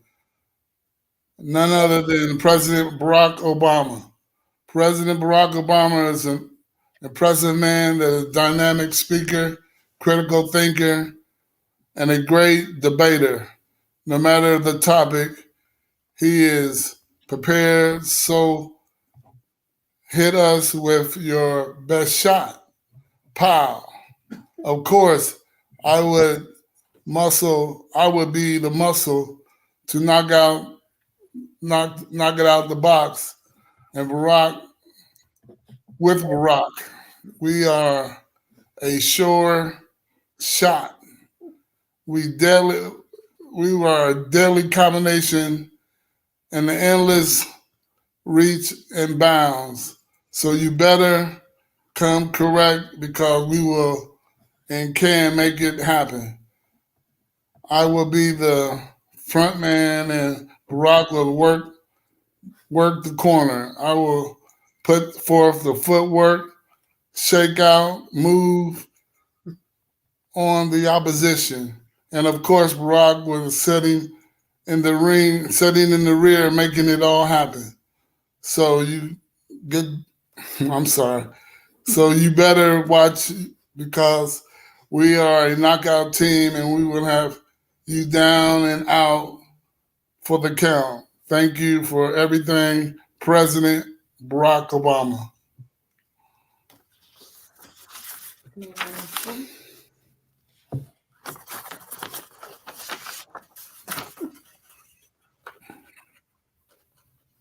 Cruising down the Gulf of Mexico, fighting the fishing and hanging out with the great Jack Johnson, talking about his defeat and becoming the first African-American heavyweight champion of the world at the time where no one believed he could do it. Jack sharing the challenges of his time and as a black man too, and make sure, and me sharing my story of being allowed to fight the invincible Iron Mike Tyson, undisputed heavyweight champion of the world. I was given the fight before another major match. So just saw me as a sparring partner, or so they thought. No one thought I could do it. There were no real odds placed on the fight, and that believed to be would be over. The fight would be over in 3 or 4 rounds. But little did they know I came to fight and get it done and did it. And I too noted in many sports arenas as the greatest upset in sports history. So as you see, Mr. Jack Johnson, you and I got it done no matter the thought even if they thought we couldn't get it done. I applaud you and your tendencies of willingness and a great figure in the sporting arena. More importantly, the boxing world. We both made it to the mountaintop, which can never be denied. Thank you, sir. Wow. Wow. Thank you. Thank you, Mr. Douglas. I appreciate that. You brought up Jack Johnson, who he might have swiftly rose up the ranks to prominence in boxing, but he challenged racial segregation. He lived a lifestyle that others found anything but suitable. And that disgusts me that they felt that way, because here was a man who had the courage to say, I'm a man. And very brave. So brave. So brave. He fought hard and did so much as well. There were charitable foundations back then that this man set up, in which 20% of his given salary, much to at the behest of only his first wife, everyone disagreed that he should give so much of himself, but he did. And he did that while dealing with prejudice that I will never know, that I will never experience. And thank you for sharing a part of history. I wasn't allowed to teach about the Buffalo Soldiers when I was a history teacher. I wasn't allowed to talk about the real heroes like Diane Nash, who's still with us, a freedom writer. And for you to bring up such history to the broadcast, I thank you for that, James. A pleasure. Thank you, sir. Guys and gals and pals, this is topic number 2, and we're learning a lot. Mr. John Anderson, Friday night is karaoke. Saturday night's a debate competition. Sunday's a relaxing time in the boat as you're fishing. Good sir, the floor is yours whenever you are ready. Well, first, let me say, thank God I only have to go 3 rounds with the former heavyweight champion of the world, because I want no part of you for 12. And now that I think about it, I would totally love to hang out with the Queen of Soul on Friday night and do karaoke as well. Because I would love to hear Respect live and in person when it came through. But I kind of went the same route with a singer because I want to go. I want to go to karaoke with Frank Sinatra, who is decidedly not a karaoke singer. In fact, everybody tries too hard to do Sinatra, which is why I think I'd like to have the original there. I think if he came, then inevitably I'd hang out with Dean Martin, which would be great. There's a very good chance I could end up on a plane to Bombay or some other unbelievable locale. So I just think we'd start small. We'd be in some dive. We'd do karaoke, but I think the night itself would expand, and that when it came to Saturday night and I had to get my debate partner, he'd have to come either meet me in some exotic locale or I'd have to get back to him. So I want to go with Frank. I'm going to go to Old Blue Eyes on Friday night. Saturday for the debate, like Buster Douglas, I have gone with a former president as well. But I want to hang out with Thomas Jefferson. I think he's a brilliant man. He is, we're here in this republic because of him and the founding fathers. I would love to hear him answer some of the things that he put in to our document that we have to answer for, because I think he is often judged in 21st century looking glasses for a man who lived in the 1700s. But I think he would have some new opinions about what he wrote and what he had done in terms of who should be counted and how they should be counted and who should have the vote. I would love to hear what he has to say in a modern world. But he is, in no doubt, I think, outside of Washington, maybe the most important man in the history of the Republic. And again, going back to my time at the University of Missouri, which proudly is the first university, land-grant university west of the Mississippi and in the Louisiana Purchase Territory. So he fascinates me, and I think we should acknowledge that he was an unbelievably smart guy who did so much, and give him a chance to defend his personal failings, which he had some, right? With owning slaves, Sally Hemings. So the man has personal failings to answer for, and I would like to get those answers from him in a modern world, and see what he has to say for himself. And then the third one's really tricky, Avi, because you mentioned that my father passed away when I was very young, 6 months old. There is nothing I hate worse in the world than fishing. I would do about anything than fish. I always joke, fishing isn't really a sport because the other side doesn't know it's playing. I can't imagine if Buster Douglas got in the ring and he had to tempt the other guy to fight him, but he could just stand in the corner and not bite on the hook. He could just stay there the whole time while he was in the middle of the ring. That to me is fishing. Like Buster's just out there like, let's go. And the other guy's like, really? I don't know. And then I'm going to go home. So I've never been a fisherman at all. And as it turns out, my father, my paternal father, loved nothing more than to fish. He left me a John boat. He left me tackle. Well, didn't really will it. Obviously, it was left to me. It was his. He left all this fishing tackle, all these poles, all these rods. That's all we ever did. And it's an unbelievable sort of case study of nature versus nurture. Because I have no doubt if I had grown up with him, I would do nothing more than love to fish. So it's very odd. I don't want to fish. My dad loved it. That's not who I would go fish with. I would have him for other things. So I'm going to fish with Hemingway because he wrote about it so well and he was out there. And again, a little like Frank Sinatra, I'm going to end up in Key West. I'm going to have too much rum. I'm going to be in an alley. It's not going to end beautifully. In fact, it's always going to be ugly in the end. But boy, am I going to have great stories. And in the end, that's what I'm in life for. I just want to be able to tell the stories. So I'm going to go sing with Frank. I'm going to debate with Thomas Jefferson, who, as Kennedy also said, in a room by himself, there's no more brilliant thinker. And then I'm going to go with Hemingway, and we're just going to get crazed. I love that. And speaking of crazed, I don't know. I can't recall what it was. I remember reading this. I have a show with Mariel Hemingway, of course, who's his granddaughter. She's part of this tournament as well in round 2.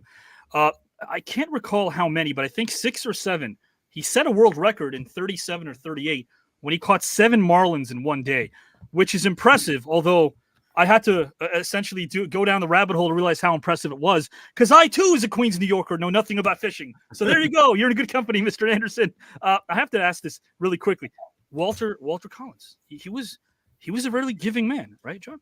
He was the best kind of man. I am really fortunate that of all the horror stories people have about stepfathers and stepdads, the worst thing I always hated as a kid was having to explain that he was my stepdad and we'd had a different name. He was you would never have known that I was not his biological child. When someone came up and said to him, Mr. Anderson, he did not flinch. Sure. There's a reason my son's name is Colin, because he can be named after his dad. And the most telling story I have about him in this is when I was probably 7 or 8, my parents married, I say parents, when I was maybe 5. Right. And so at 6 or 7 or 8, my mom asked if he would like to adopt my sister and I. And I have step brothers and step sisters that lived with us. And he looked at her and he said, no. And he said, because I love them like they are mine, but they should have their dad's last name. He's an Anderson. And I will love him like he's my own. That's beautiful. But he is an Anderson and he needs to have his dad's name. And I think about what a unbelievably great gift that is of love, because it would be very selfish to say, sure, here it is, he's mine. And so that is why I am John Anderson and not John Collins, because of what I think is a really, like I said, what I think was a really noble thing.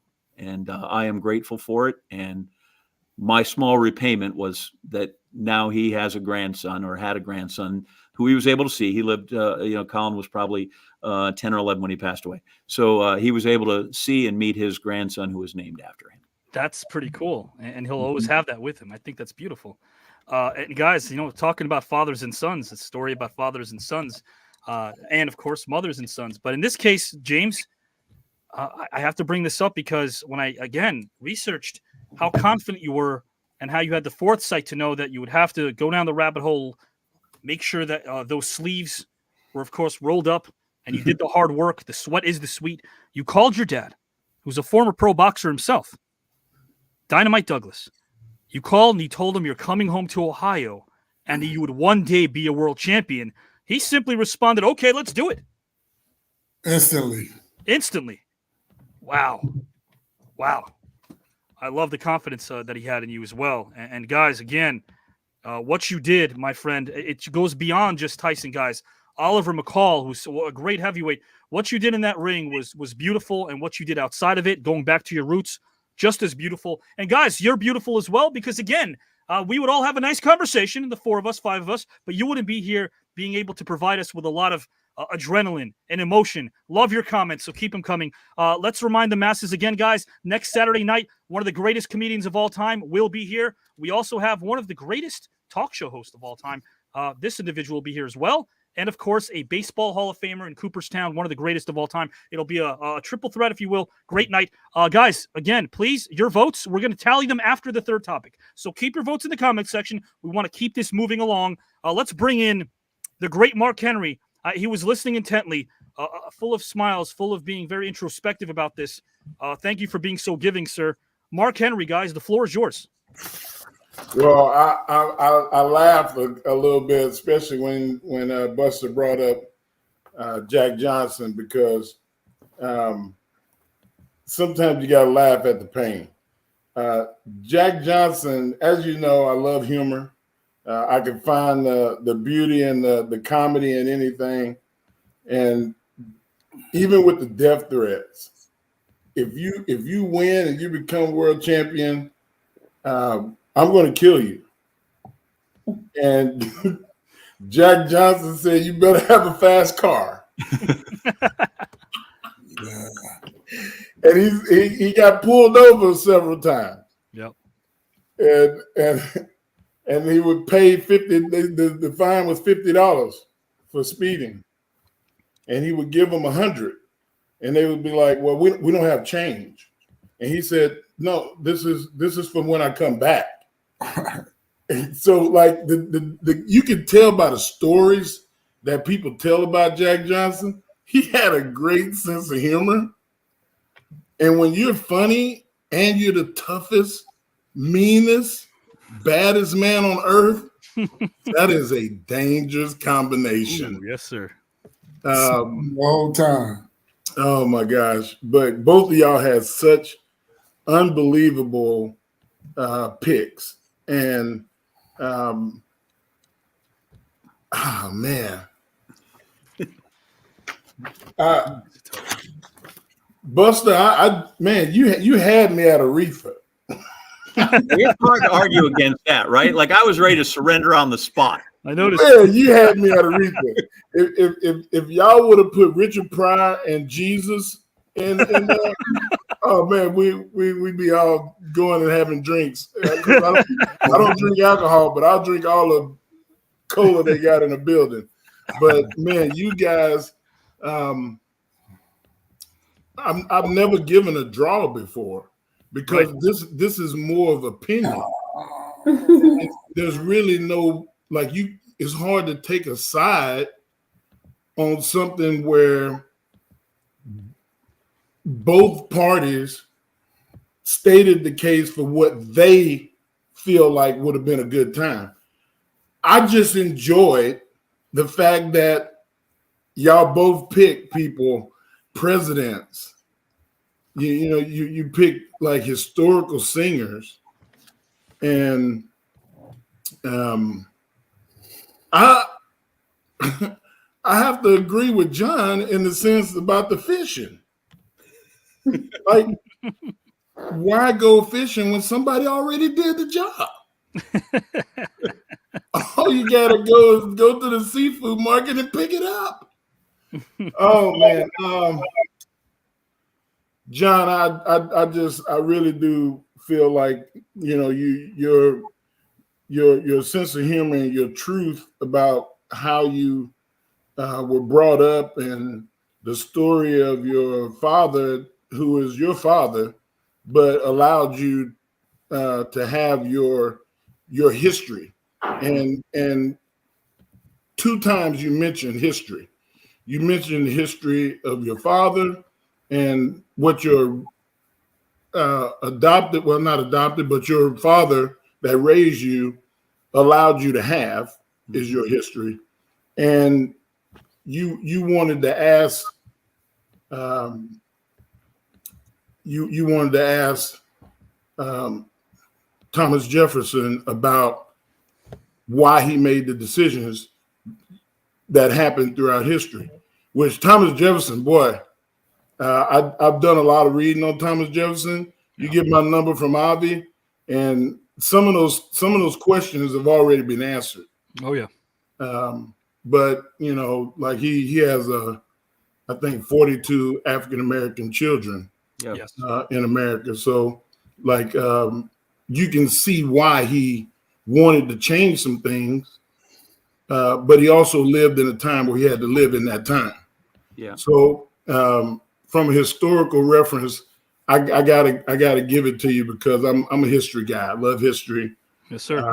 Avi is a history professor, and like that's one of the common threads between us is we want to know why, and it helps to know who, but why did you make that decision? And I got a lot of the history thing. It got me.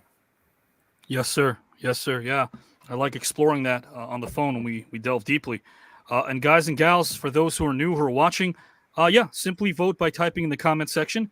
We've had some ties, but as you can see, not many. People usually advance. If in the case of a tie, both Mr. Douglas and Mr. Anderson will move on to round 2. We have one more topic. Let's thank Mark Henry. Again, carving out a lot of his time. This is a man that will not say it, and I'll say it again. He is one busy human being. Busy inspiring, but busy nonetheless. Guys, before I bring in Truly Julie, I'm going to give you my one weekly funny, not so funny observations. Through, tough, thorough, thought, though, they don't rhyme, but pony and baloney do. I don't know why. Guys, Truly Julie's going to vote. Let's see what she says. Pony and baloney. I like it a lot. What a thought. Yeah. Mark is awesome, Dion. You're right about that. Truly Julie, how awesome is this tonight? I know it's going to be a tough one for you. What are your thoughts? It is going to be a tough one. Both sound like fun weekends, right? Fun, entertaining, I was going to say edutaining, educated and entertaining. We dub it edutainment here on the new network. And man, I know Aretha Franklin, when he first said her, I was like, oh, R-E-S-P-C-T. I started singing it behind the scenes here. I love to sing, so like I was belting it out here. But oh gosh, both weekends would be awesome and amazing. I think the one that resonated with me most was also John. And I agree with you. I was thinking about it when you're saying fishing. I tried fishing once in a while. It's like hard enough getting the worm on the hook and stuff. I know they have fancy things now, but it's like a one-sided sport. Like the fish is just coming to eat and you grab them. Like how rude is that? He's just minding his own business and, you know, he's just caught all of a sudden. And then the person on the other end is like, woohoo, I won. And he's this big. And the fish is like, I just wanted a worm today. But yeah, so my vote is going to go to John today. That sounds like a fabulous weekend. And I agree to sitting down with Ernest Hemingway and bringing back stories, having a great weekend on Friday night with Frank Sinatra, then, you know, kind of sleeping it off and hanging out with Thomas Jefferson the next day, and then having some stories on Sunday. Sounds like a fabulous weekend to me. I love that. I love that, guys and gals. And again, let's give credit to Mark Henry and Julie for articulating their thoughts the way they do. Sometimes in 2024, guys and gals and pals, not here with TKN, but we have to be able to understand the English language because it has evolved to the point where literally is used figuratively as hyperbole. I don't know why, but it does, and it has. John Anderson understands. We all do, guys and gals. We also understand that your votes do count, so keep voting, guys and gals. And remember, in case you feel old, don't worry. At age 30, you've spent a month having birthdays. Guys, right now we're moving on to topic number 3, the third one. We're going to find out. It's very close. I'm tallying your votes. You know it's on the up and up. There have been some upsets already. We're going to find out who wins. It's very close right now. Thank you, Mark Henry, Truly Julie. One more topic to go, my friends. Let's do it. Appreciate it, guys. Man, oh, man, the energy's here. Great. Got to thank John Anderson and James Buster Douglas. Guys, after this third topic, I've got a very quick video for you and for Mark Henry as well. And then we're going to have fun, guys and gals and pals, dissecting next week's matchup. We'll give you some ideas and hints, so stick around. But topic 3, the only topic that has different questions for each participant. Guys, John is going to answer this particular question. It's our thought-provoking question.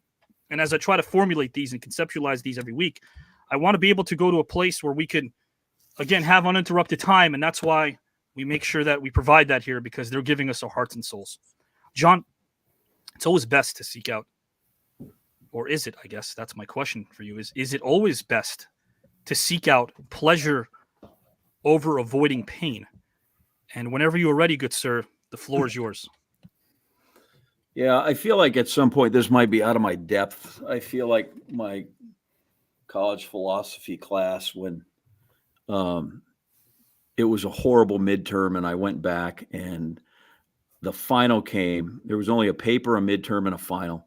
And the final came and I got terribly sick the day of the final. I couldn't take it. So I went back and I finally, when I rescheduled it and I went and took her, she said, you know, for some reason I don't have your grade in here for your midterm. And I thought, wow, here's my opening. I can save myself because I just Nietzsche and the rest of I am not getting this. And, free will and the whole thing. But I guess in a moment of great philosophy, I told her the truth. I'm like, I got a 59. And so the only C I got in college was in philosophy, but I think I felt good about it because I think she just took pity on me. I don't know that I did any better on the final. And I think she just went, okay, this guy, at least he's honest. So we're going to give him points on that. I don't know that it seems this binary choice, the way you word this. Am I seeking pleasure or am I avoiding pain? I am all for avoiding pain, period. Now, so I don't know if that puts me in the camp of also seeking pleasure over it. like, can I have the middle ground? Like if pleasure's there and it's something and I can go. But I try to avoid pain, and yet I play golf. So that doesn't happen. That's disaster. I hurt all the time. Running itself, which is what I did for so long, is all about pain and getting through pain. And so in that regard, you kind of seek that out in an effort to be better. And in the long run, be better, perform better, maybe win, and then find the pleasure. But I've seen enough pain in my life between watching or hear my mom talk about my dad. I've had my own things in life that were, I had an engagement breakup, and I've been through a lot of painful stuff. And I think I would rather avoid pain myself, and I would do whatever I could to avoid pain for others, whether that's making sure I don't cause it or finding a way to ease it from someone else. So, like I said, I think I'm going to go avoiding pain with the idea that I'm not necessarily chasing the pleasure. I would just like to make sure that, somebody's not hurting. And then if we can move that and advance that to somewhere, then I'm for it. But like I said, I look at this and I think, I don't know that that's the straight binary choice. I think there's a middle ground there that sometimes I'll leave it at this. Sometimes I just would like life to cooperate with me and me cooperate with it. And I think that's the middle of it. Am I seeking pleasure? Am I avoiding pain? If I can just get life to cooperate with me every day, that's where I'd like to be. I love that. And thank you for exploring. You really did explore that, and I appreciate that wholeheartedly. I do have to bring this up because golf, gosh, everyone loves golf, but I find it interesting that the object of golf is to play the least amount of golf. That's all. Yeah. But listen, I don't know that you're licensed to ask this question if you're going to continue to like the Knicks and be suffering. The Knicks are this question, are they not? They are. This is the Knicks question is what we have here. We this is uncharted territory. Guys and gals and pals, we have someone other than yours truly insulting the Knicks. I love it. Let's tag team up. This is great. Guys, Mr. John Anderson answered a question. Thank you guys for your beautiful comments as well. We want to explore because that's how we make discoveries as people. And again, John Anderson did explore that, and we really appreciate that. The question I have for Mr. Douglas is, what's something that you've let go of that has positively impacted your life, Mr. Douglas? What's something that you've let go of that has positively impacted your life? Good sir, the floor is yours whenever you are ready. Thank you. Pearling, or others call it roller skating. I don't know why I gave up pearling. I began pearling at a very young age. I started in the streets in roller skates and with no bumpers. Those were fun times, calling here and there, falling here and there and everywhere. While I was learning to balance. I remember my first time at the Rollerland on Main Street and 18th in Columbus, Ohio. It was a nice rink. They had a big, dusty skating rink, a wide open floor with an awesome sound system. It allowed me to really learn how to skate and eventually able to pearl. When I say pearl, I mean really getting down, slipping and sliding across the floor. You have to be a skater to really know what I mean. It's pearling. It's how we do it in Columbus, Ohio. The music was always banging, which helped with the groove. Skating kept me out of the streets. It kept me physically active and a great way to socialize. I was hanging out, having a great time. And once you master it, you never It never goes away. It's like riding a bike. To this day, I still have my skates and consider myself a master skater, but have not skated in years. It's something for me to think about, and I really need to get back into the groove because I really enjoy skating. And I have a pair of skates now that I've rebuilt, nice pair of Chicago's that I'm looking forward to one day going back out there, venturing back out there and giving it another go.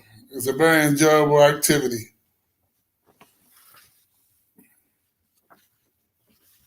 Thank you, Champ. I appreciate that.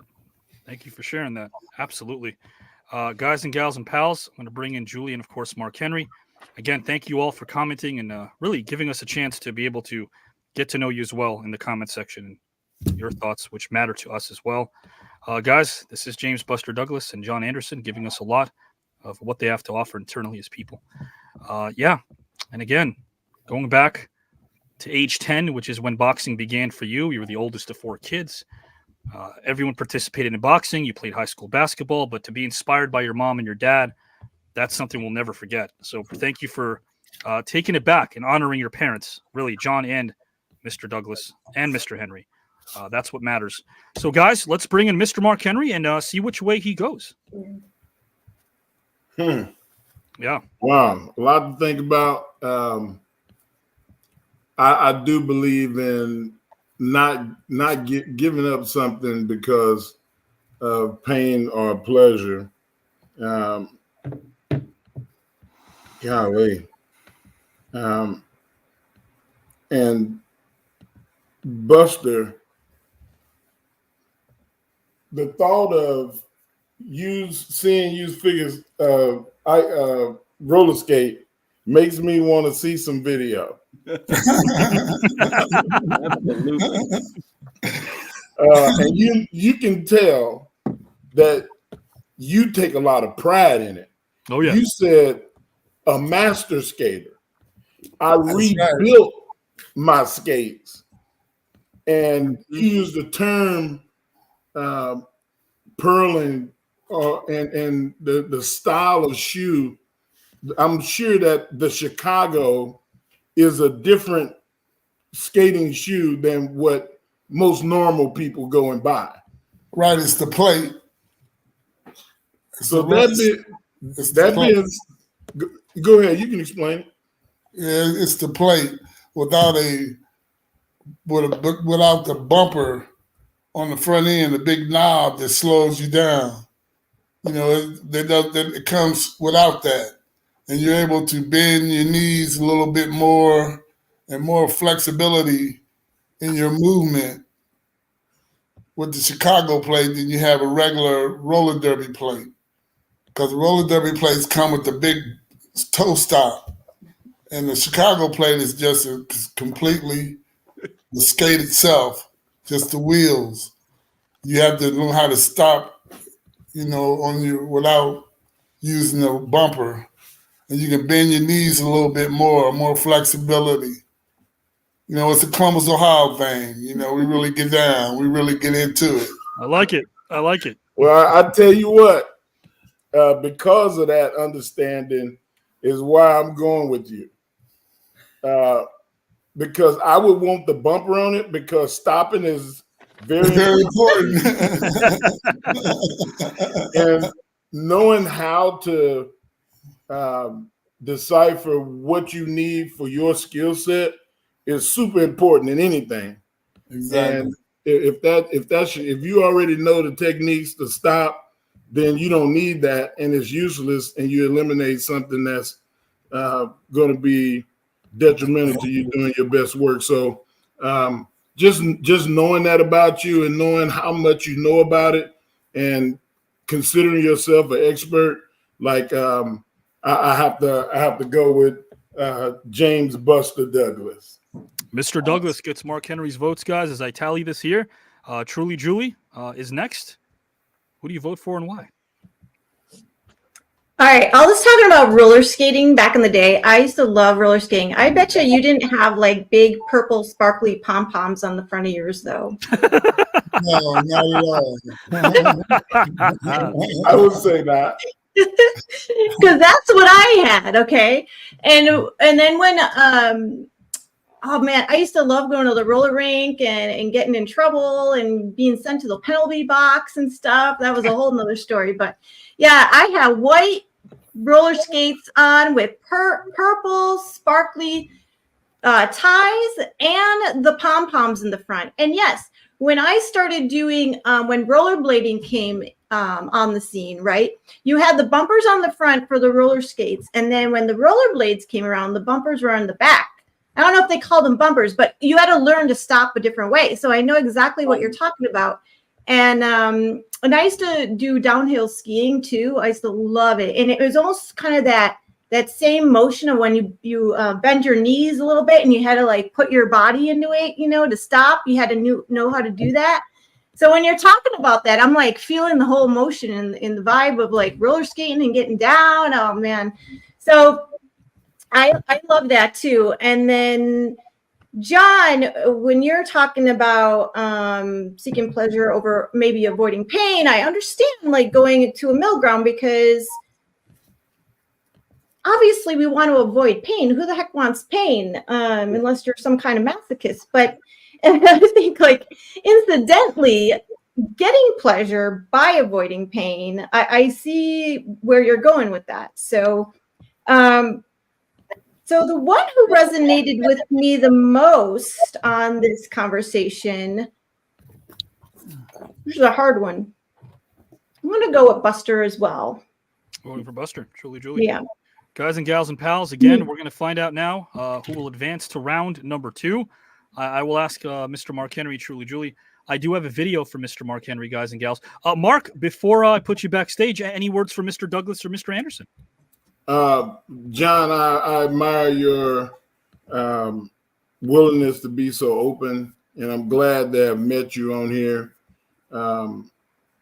Being a member of the press and a journalist, not at your caliber, but hopefully before they put me in the ground, I can say that I stood up and I made John proud. So like I just want to let you know that your skill is abundantly clear, and we see you. Well, you're very kind, and I appreciate you lending your thoughts and spending time with not only James and I, but with the audience as well. That is good of you. And whatever it comes out of like this, I look at you and I look at James, and I'm like, nobody's gonna fucking bully me after this. No, I would concur. Guys and gals, Mark, I'm going to put you backstage momentarily. I got a video for you, my friend. Mr. Mark Henry, guys, again, who graces us with his presence. I'm going to tally things up right now, guys. Counting things up. We're going to do this on the up and up as we always do. Instructions. Guys, do you know that let's sit for 2 minutes is definitely the most ignored instruction among microwave users? Nobody ever does that. All right, let's see what we have here right now. We have votes for Buster, and I tally this in the back. So now this is for the third round. Rita votes for John. Okay, John, I do have yours from rounds 1 and 2, guys and gals and pals who are commenting now. I do have all of yours. I did not want to tell you who's up and who's down. Didn't want it to influence a vote. It is very close. John, guys, it is real close right now. There are more votes. I can't count all of them, guys and gals and pals. Buster gets a vote. Sharon concurs and votes for Buster. Julie votes for John. Chad votes for John. Guys, it is the final countdown. Brian votes for Buster. Wow. Unless something breaks the count. Guys, it's a 10, 9, 8, 7, 6. There's a 5 and a 4. You know there's a 3 and a 2 and 1 and a 0. So, guys and gals and pals, with a final score of 67 to 67, both John Anderson and James Buster Douglas move on to the second round in a few months of the celebrity tournament. We're going to see them again. We're going to see John Anderson and Mr. Douglas in round 2. And again, you've seen there haven't been too many ties, so we know that. They have tied tonight. It looked like that's where it was going to go after round number 2. I didn't know if that was going to be par for the course, but they were neck and neck the whole way. Man, oh man, guys, thank you so much. John and Buster, I want to put you in the back momentarily. I got a video for you as well, a very quick video. And guys, again, please thank Buster Douglas and John. John and Buster, anything you'd like to say to one another? Good job, John. Thank you. Listen, I was hoping you would be the tiebreaker in my life. I lost in a 100-meter dash in the parking lot of ESPN to Usain Bolt, and I ran one marathon, and I beat the world record holder only because he dropped out. But I was thinking, okay, I've had 2 world champions in my life. I'm 1-1, and I thought this is going to be it, and now I got to draw. Now I'm 1-1-1. So it didn't come out. But I will say this: that people aren't going to know. I worked in Tulsa for a long time. I have been to Coffeyville Community College. I know Dick Foster. I know Skip Foster. I've been up there with the Ravens. And so that's kind of cool. I haven't thought about that in 100 years. And I forgot you went there and that you were very much the pride of Coffeyville, Kansas, as well as the son of Columbus, Ohio. And so that was kind of neat to hear that. And I appreciate the time, even if, again, I am now just 1-1-1 in my life with world champs. Awesome. I love it. Guys, again, a couple of minutes, Mr. Douglas and Mr. Anderson. I'll play some videos for them. Thank you so much, guys, for being you. I'm going to put you backstage momentarily. Thank you so much, guys. Buster Douglas, John Anderson, class personified. And speaking of class knows class, game knows game. Mr. Mark Henry, man, oh man, Mark, what a night again. I mean, it's becoming tougher and tougher to judge, huh? Yeah, that's what I was saying, man. That second round, man, I hate that I made it a draw, but and I kind of feel like I kind of ruined everything. No. But it was just that close.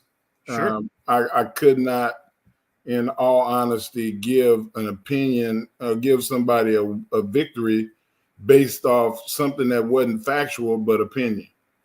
Absolutely. And Mark, as I play a video for Buster, one moment in the back of Bobby, I do want to play a video for Buster in a few minutes. But guys, I do want to play a video for Mr. Mark Henry again. How do you vote on personal experiences? Right, exactly. Somebody told me this the other day. They said, what about this voting thing? I said, what's pretty cool about when someone votes for you? It means that they're telling you that you resonated with them. When they're typing your name, it means that you affected them positively. So at least under this umbrella, votes are positive, and we like that, guys and gals. But you also heard what Mark Henry said. He's positively sure of himself. 6 rounds. It might take over a year. Mr. Mark Henry, favorite to win this whole thing. I was on screen with him, guys and gals. I want to be on screen with Mark many a times, which we will be. Competing? No, that's a different story, because the hair that's so pristine right now will not be as such if I compete with him again. I'll tell you that right now. Guys, I hope that Mr. Mark Henry enjoys this video before we bid him adieu. This is from me to you, Mark Henry, guys and gals.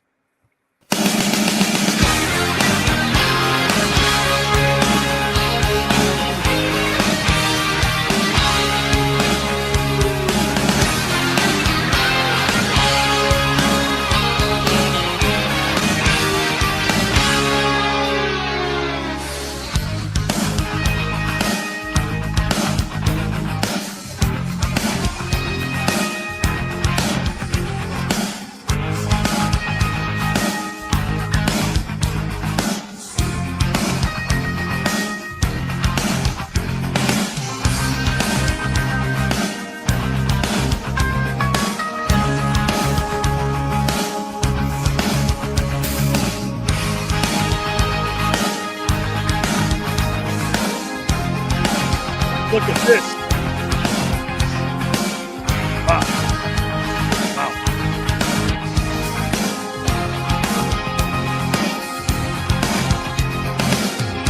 Greatest radio show, guys. Greatest radio show. Let's go.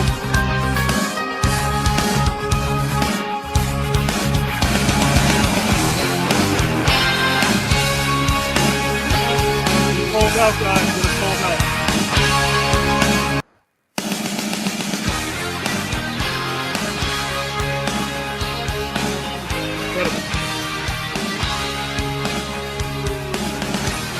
What a night that was.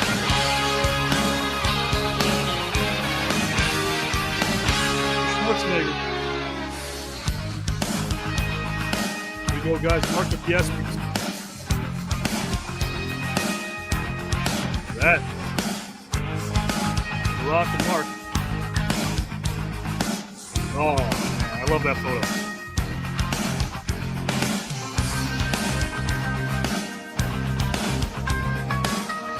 Beautiful. Family, guys. Family's what it's all about.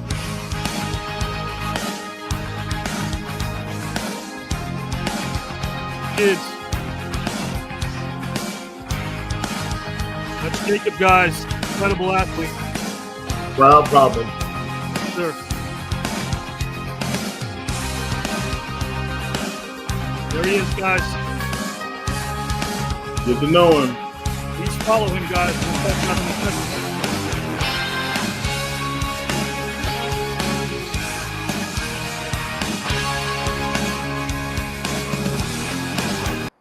Mr. Mark Henry, man, oh man. Oh man, I got to tell you. Love being able to put that together, and you've inspired your son. I know that he's doing so well in life. Where can we follow Jacob Henry? Because he's on to so many great bastards, Mark. You know, he is on Instagram and Twitter at the Jacob Henry 1. Or let me pull up the Jacob Henry _. Yes. And that's always, now he's got the Oklahoma wrestling, so you'll be able to find him on the University of Oklahoma site. But yes, he is the Jacob Henry. I love that. And guys, please, I know you guys follow my stuff as well. I posted about this about a couple of weeks ago. I'm going to do it again tomorrow.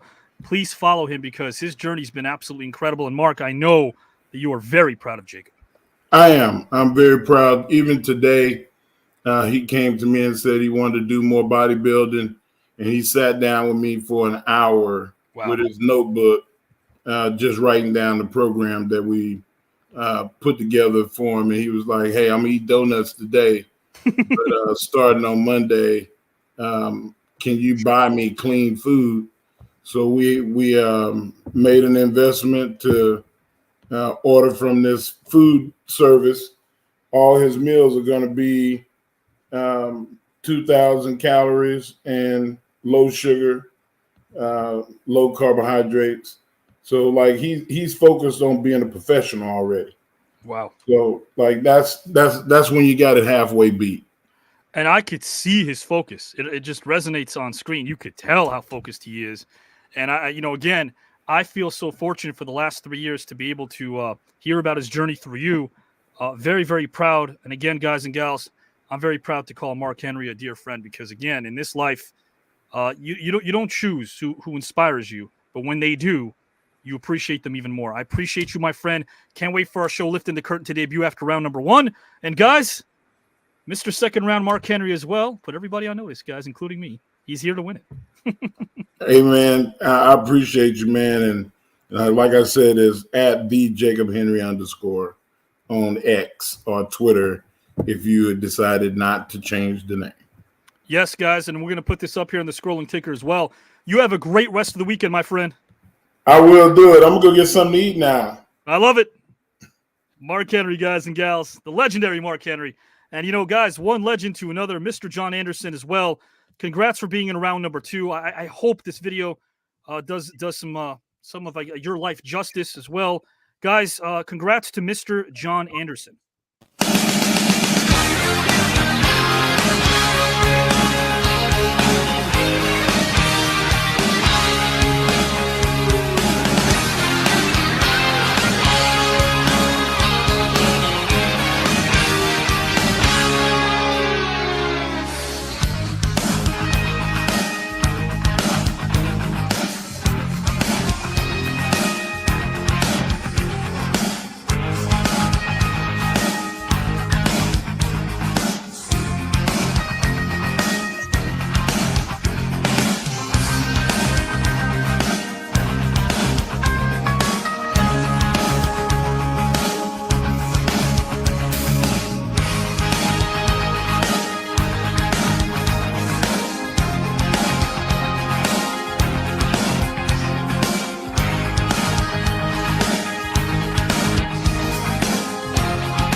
can you be charged with a crime against yourself in what's supposedly a free society? Keep bringing diverse personalities together. And it's also wonderful to hear people talk sanely to each other today. Yes. And not have to worry about getting a shiv stuck in your back. So true. So true. Jesse Ventura, thank you. A lot of talent here, guys, including Mr. John Anderson. John, I want to take these things off here. Look you eye to eye, my friend. I know it was a long night. I really thank you for your time, hospitality, and your heart and soul and your mind. I value them. Thank you.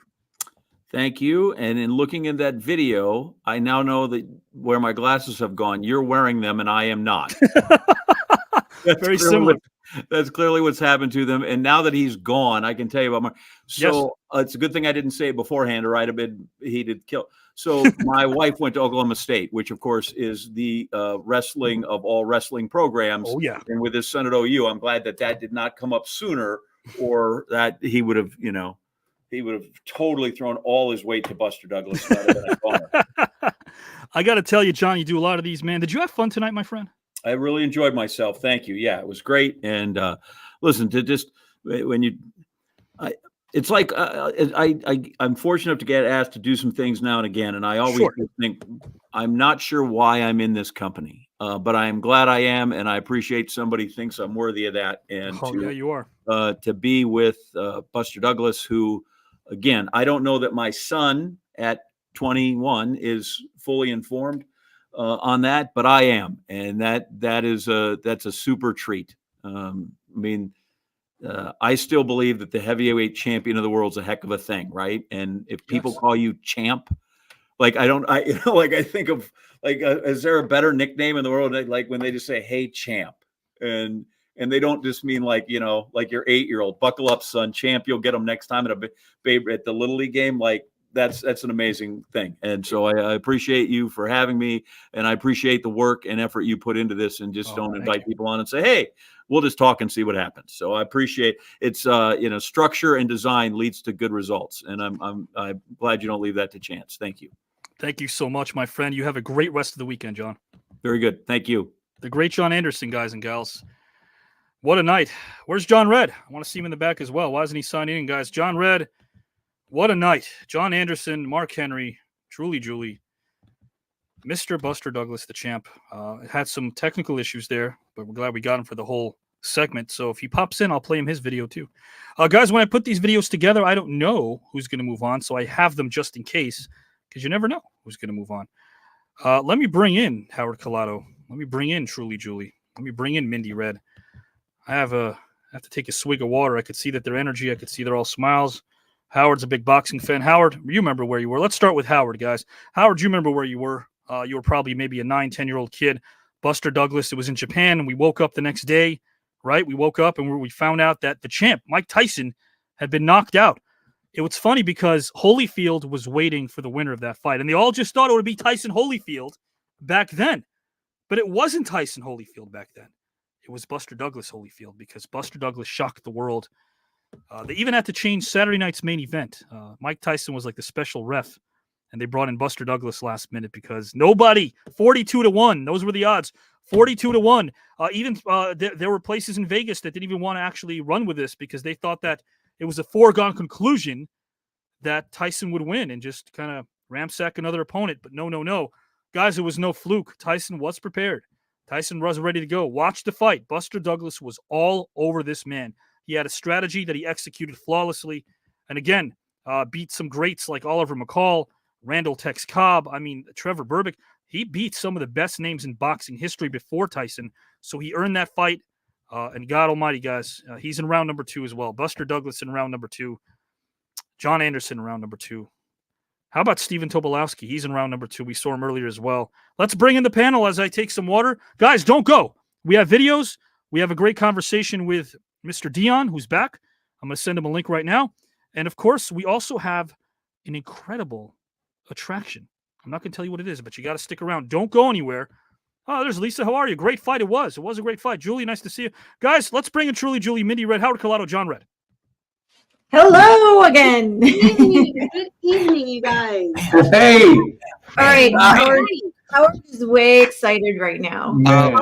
How excited are you, Howard? We had a living legend. I mean, A living two legend. amazing human beings, but we had a living legend. Yes. And another thing that I'm going to mention, he was a sparring partner.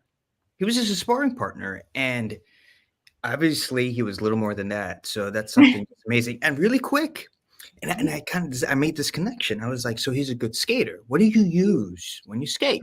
Use your legs. What does a good boxer depend on? His legs. So that makes complete sense. So anyway, I'm super excited.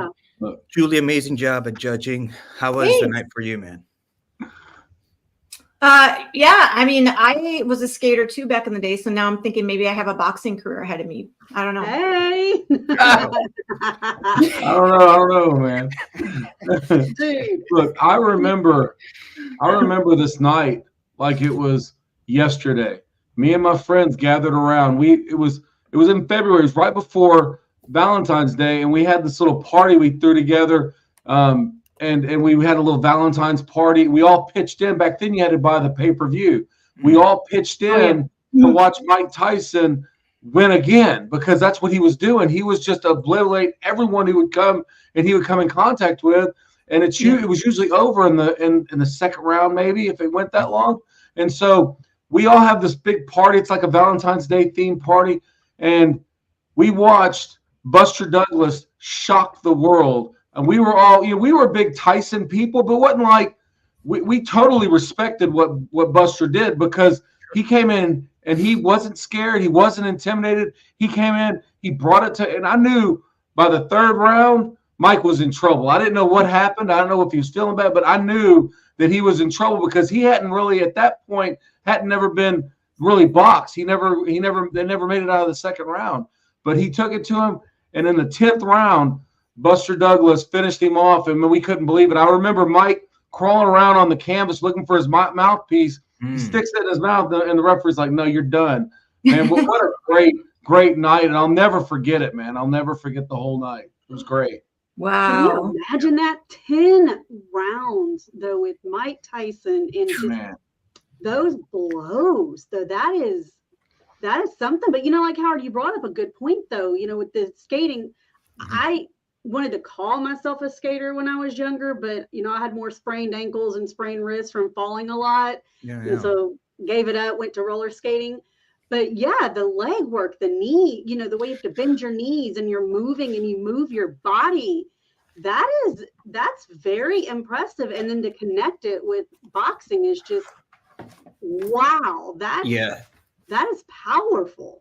Well, I used to have this trainer when I got into boxing, and he would always say, put the knockouts in slow-mo, especially Mike's, because they will all start from the leg. You know what I mean? All that power will start kind of calling up from his leg, and you'll see it. And I had never thought of it in that way, and it was really, truly educational in that sense. So when he mentioned roller skating, that was like, oh, that makes sense. And then the image that cannot leave my brain right now is these little pink purple pom-poms that you had on your skates, Julie. Yeah, you should have seen them. They were awesome. Gotcha. Okay. Yeah. Tied the whole thing together. Yeah. And then to John is one of my favorite ESPN analysts. I mean, he's fun to watch, and he draws that line between funny and and just really informative and everything. And he's one of my favorite. It was really good to see him on tonight. He did a hell of a job. He outlasted the champ and drew him into a draw. Man, what a great night. What a great night. Absolutely, guys. Julie is going to send a link out to Dion. Okay. I'm trying to, but she's gonna go. Dion, check your messenger. Julie's going to send you a link. I sent her one. Oh, okay. Send it to you as well. Guys, in the meantime, hey, listen, there's a lot going on. We definitely want to let you know that some of the stars of this tournament and network, we always tell you, not only are they still here, they're watching. Stephen Tobolowsky, haven't seen him in a while. Mr. Tobolowsky graced us with his presence. How do you go against him? We know that he's in John Red's top 2, if not number 1, actually. I think John has him as number 1. That was last week's Guys, we're going to reveal this sometimes. Sometimes it's a green room, or sometimes it's one of the fans. Our top 10 lists. Let us know if you have your own top 10. It could be part of the outro. Man, what a force! What a force he is! What a force John Red is. Chad, we have your top 10 coming up. We have some videos coming up. We have Dion coming up. Do not go anywhere, guys and gals and pals. In the meantime, guys and gals and pals, if you've been missing out, I wanted to start the second half of the show with this video. If you've been missing out on the Black Box, don't. Wednesday night, look at that smile. Wednesday nights at 8 p.m. Eastern Time on the page of Joe Rizart, soon Truly Julie's as well, and very soon our YouTube channel. There's a man who's been dominating the Black Box because the Black Box allows you to get some more points, but you have to earn them. This show airs live at 8 p.m. Eastern Time on Joe Rizart's page if you like trivia, if you like games. But these aren't just games, John. These are games that are very high octane. There's a lot at stake. Would you agree? Man, there's a huge amount at stake, and there's a lot to gain, and there's also a lot to lose. And if you don't believe me, you can ask Mr. Howard Collado right there. Howard, the guys have been losing some negative points. Here, follow what's been going on because, guys and gals, this is John Red. We're going to talk to Dion. We're going to have the chat top 10 video play. We do have to announce the fact that we're at 25,000 subscribers again in a few short months. Big shout out to everybody that makes this network what they make it, like Truly Julie, Mindy Red, John Red, Howard Collado, Giselle, Pete Sharpie.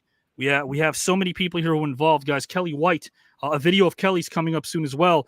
Mark Henry, who's been here again since day number one. Tobolowsky. This is a great network. We appreciate all of you. Julie Hall, Chad Tican, Lester Cook, I see in the comment section. Andrea, I see you all there. Allison, we're going to always shout you guys and gals and pals out. Let's remind you why Mr. John Red might be the most dominant person in round two, or is he somewhere else? Let's watch and find out.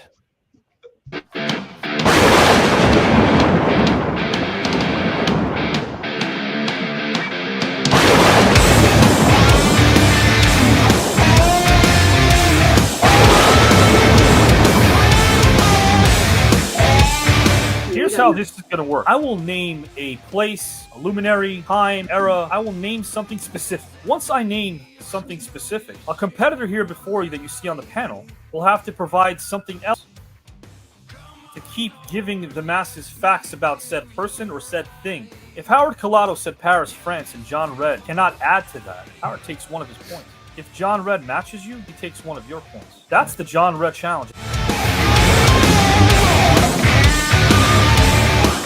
Clay Brick Stevens. Hey, Clay. Hey, how you doing, man? I'm so glad to be here. I've been watching TKN for the last year. Greatest thing I could ever have.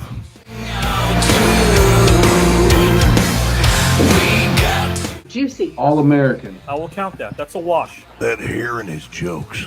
Very vague, very general. That does not count. John Red, guys and gals, is going to take a point from Clay Brick Stevens. If you say more than one word, automatically, you will lose this round. Lebowski.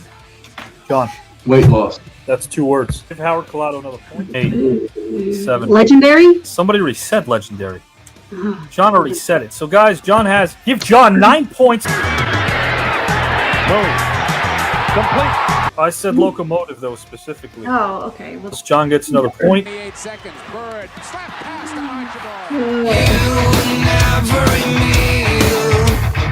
we need to have an alliance. Yeah, I'm all for it. I told you, you got to take, John I down. had this plan when you walked away to make you think that it was Julie's turn because they thought that they skipped Howard. Socrates. Oh, wow. Interesting. Alcibiades. Mystery. John Red.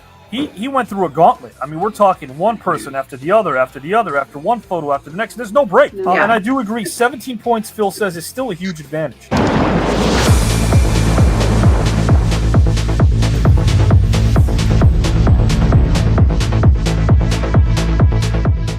Papa Red, you look happy. I understand that people who didn't see the Black Box last week may think that I had a bad night. It was a very good night for me. I just one last swing and I came up short. It's really mysterious is what it came out mystery. Please elaborate. I want to know you consider yourself to be an honest person? I believe that I'm a very honest person. At least I try to be. John, how many points are you putting up against Clay?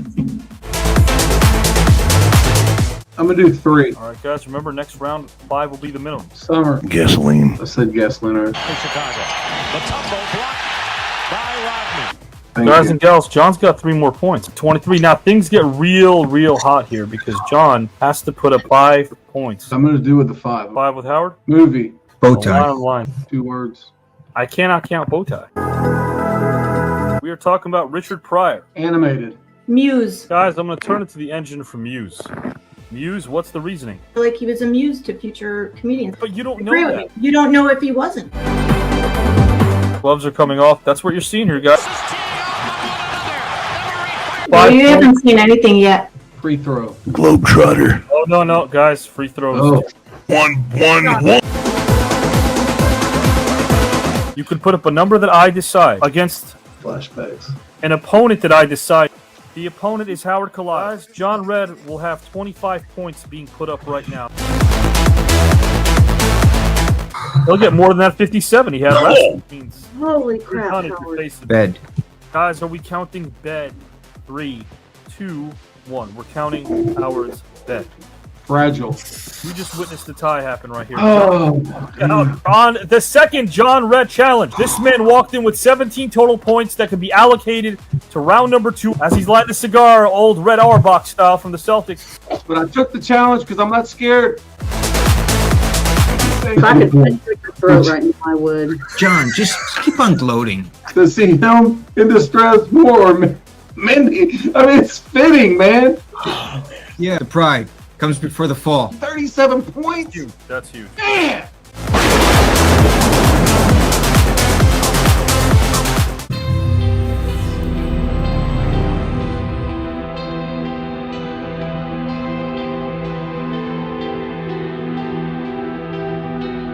I'll be back, and I'll be coming back for the show.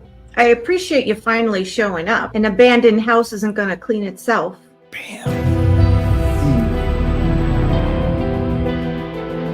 At some point on a Wednesday night between round 1 and 2, there is going to be a showdown between Truly Julie and Joe Rositano. The winner of said match between Truly Julie and Joe Rositano will be the only host of the Black Box.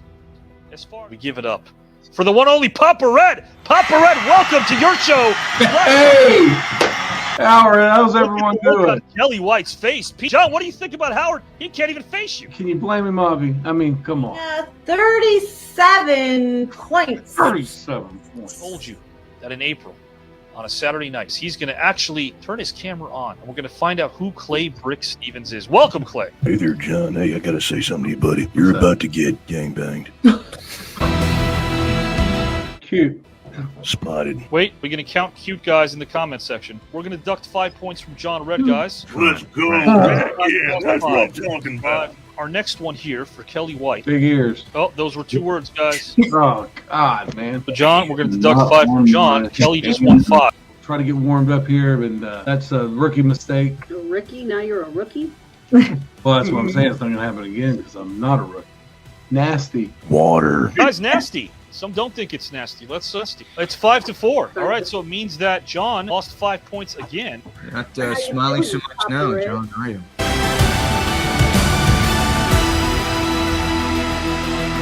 Husband. Said husband. Wow, John did say husband. Guys, John's back up to 23. John gets double. He gets 14. 30. He's up to 30. Root. Are we going to count Root? Michelle Taylor says no. That's 6 no's, guys. John is up to 44. No. That's what I'm talking about. This round, he will win 9 points, which will put him at 60 and propel him to round 3 of the celebrity tournament. Soda. Chips. Medicine. Said medicine. 2 hours and 31 minutes, 20 seconds.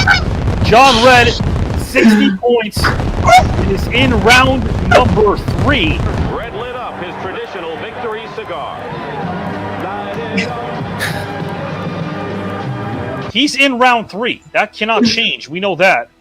He cannot go back down to the second round. You know, John, I haven't forgotten what you did to me first time we went at it. And I think that messes with me. I just have to come in and let Avi bring you in as a guest judge or something, brother, because I don't think you're going to see round 3. I had a really, really big comeback against somebody from Buffalo. And I'm ready for round 3, baby.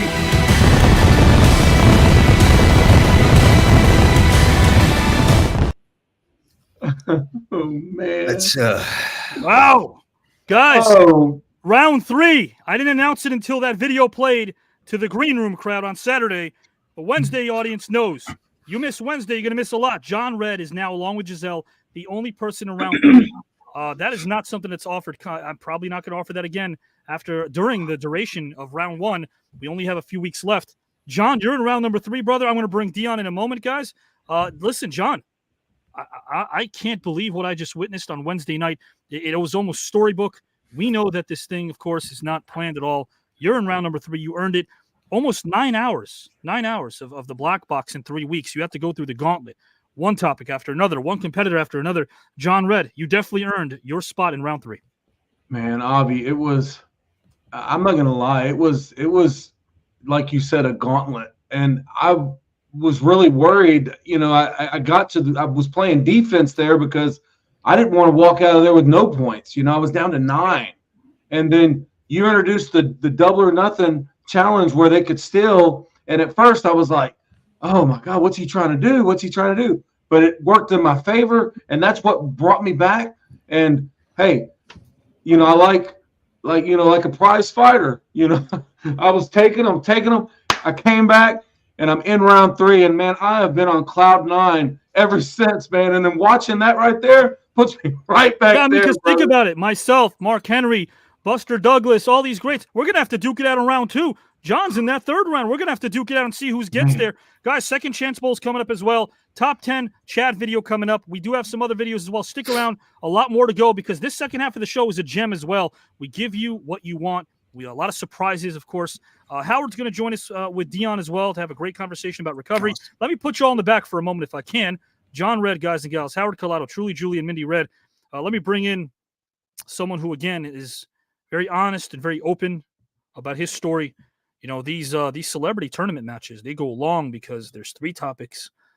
We appreciate how in-depth our participants are, but there's so much we can learn when you watch the entire show and you listen to all of our guests. And last week we met a gentleman named Dion who was kind enough to introduce himself to us, talk some good old-fashioned recovery. That means a lot to Howard as well, so we're going to do that.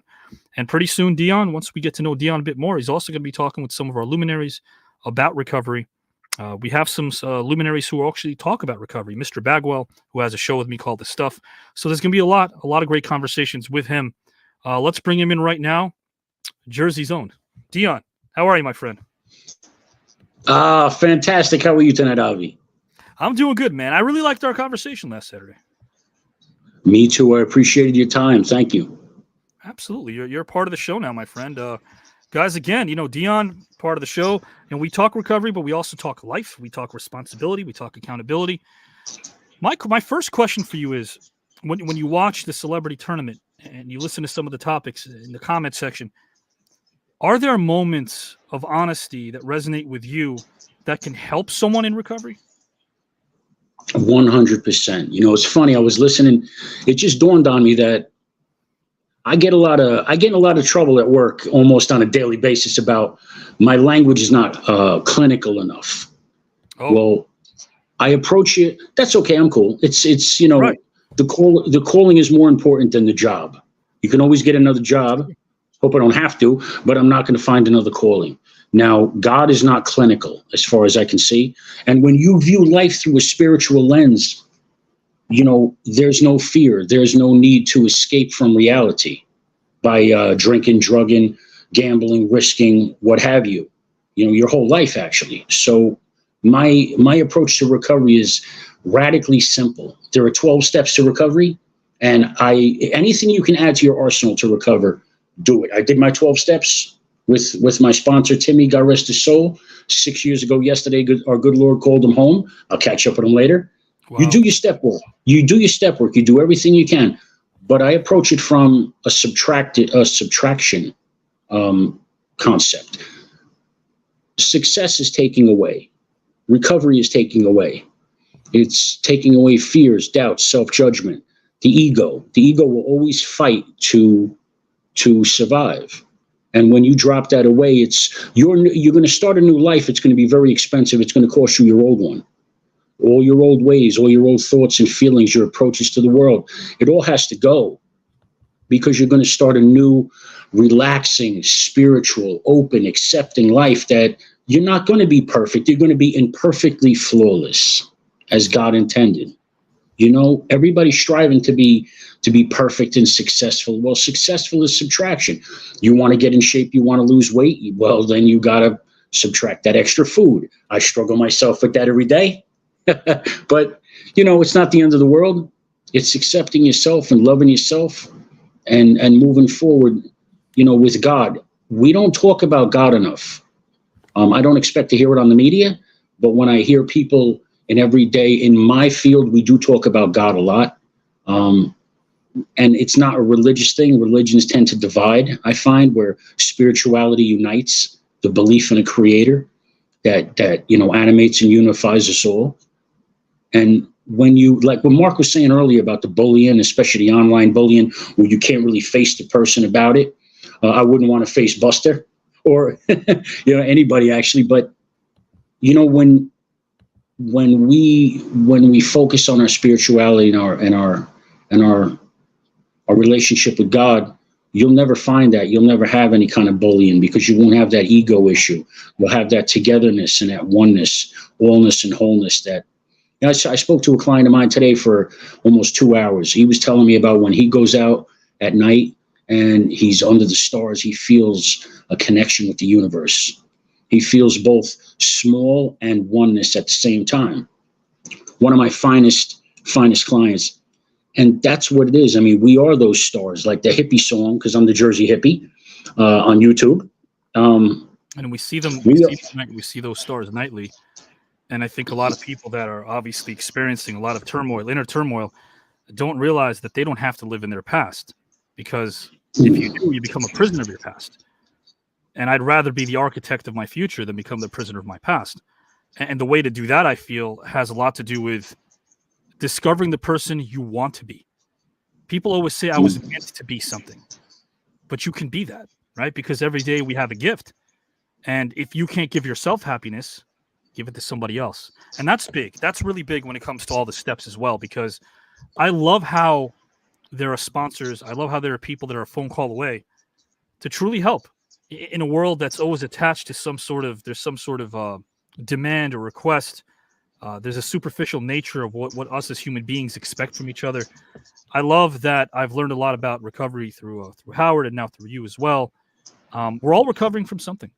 You know, I'm recovering from loss and grief. I deal with it every day. And sometimes I go to that ugly place, guilt, shame. It's not pretty, but I try to use intellect in conjunction with my strength, because I feel like if you change the way you look at things and the things you look at, maybe they won't change, but you feel grateful about it, because that's when fear disappears. That's when abundance appears. Yeah, stop being a prisoner of your past. I refuse to do that. You know, there's a lot of people that create dissension because they negate their usefulness, right? Oh, I don't have 5 million views. Oh, I don't have a job that's 7 figures. I don't have a promotion. I don't have a spouse that loves me unconditionally. But all of those things have nothing to do with who we are. All those things are outside factors. They don't dictate or decide who we are as people. People don't decide who we are. People don't write our story. I've been writing for a long time, and the coolest thing about writing stories is that you get to know people. You don't decide who they are. I will never write a character, Dion, in a screenplay and tell the world this is who the character is. I listen. Not in a crazy sort of a way that you would listen to a blank page or a screen. I listen because I have a responsibility to make sure that I listen to a character the way I would a human being. It starts with listening. And I feel like on this segment that we're going to have, you and I'm going to learn a lot by listening. And I also know that our friend Howard Collado, you're going to start meeting more and more people on this network. And I think I want you to meet Howard Collado right now, because I've listened to him and his stories. And it made me understand how sometimes when you are in recovery, there's nothing about it that's sexy. There's nothing about it that's I always tell people sometimes if you lean on your addictions, if you lean on that and wear it as some sort of badge of honor, you're missing the point, because even though you shouldn't beat yourself up, what you should do is at least acknowledge that you had a choice to make. You've done that, and you're living hope, and so is Howard Collado, that we have choices to make. At the end of the day, we're adults. Now, it may not be easy, but as long as we have a community of people that understand and listen to each other, I think we're moving in the right direction. Howard Collado, would you concur, my friend? 110%. And first of all, Avi, thank you for, allowing me to be on this segment. Obviously, you know how much recovery means to me and how much it's the reason why I'm able to be present. And one of the things I always tell you, Avi, is that, you provide, one of the, when you get a chip, the 3 triangles of recovery is, if I'm not mistaken, it's unity, recovery, and service. And you, my friend Klein, provide service for a lot of individuals. So I just also want to thank you for that. Dion, man, when you were here last Saturday, I did not know exactly what to expect, right? And then you started speaking what I call that language of the heart, right? And that to me is so much of what resonates with me. And you also said something very significant here, the ego and fear, right? Those two can really dominate so much of your life. And, I was told early on by one of what they call the old timers, those guys that got like multiple years. And he said that fear, if I'm not mistaken, is, or I think what's underneath anger is the fear of not getting what you want or losing what you think you have. And that always resonated with me when fear or anger, crops up. But I think you also talked so much about, at the end of the day, what's the solution, right? Power greater than ourselves. And, you could call it what you want. Call it God, call it higher power, call it the ocean. But connecting with that and developing a relationship with that's not static, that's constant, that's growing and evolving, that becomes so hugely important. And for me, what was really important early on is, I grew up a Catholic, and nothing against Catholicism, but the old timers were like, we're not going to tell you what that is for you, man. Your journey is about you discovering for yourself what that higher power of God is for you. And I remember it was really simple, man. There was this old timer. He grew up in New York City, and this guy has like multiple years. And he was just like, I talked to him like he's my homie. And the beautiful simplicity of that, like, I really resonated with that, because then for me, I took him out of like this grand sky, and he just came here, and that was powerful for me. So, you hit it on the head with developing, that higher power, developing spirituality. And yeah, man, it's great to be here. Let me ask you a question, though. What's something you think that you still wrestle with, that still challenges you in walking that sober path? Excuse me.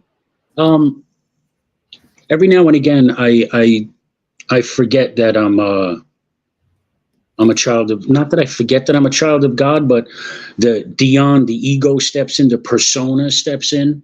And it's like, well, I want this and I want that. And I don't mean in a way of immediate gratification. I've been working for years to try and make certain moves to happen, and it hasn't happened yet. And every once in a while I forget that, like the book of Acts 1:7, it's in God's season, not ours. And that God has you right where he wants you.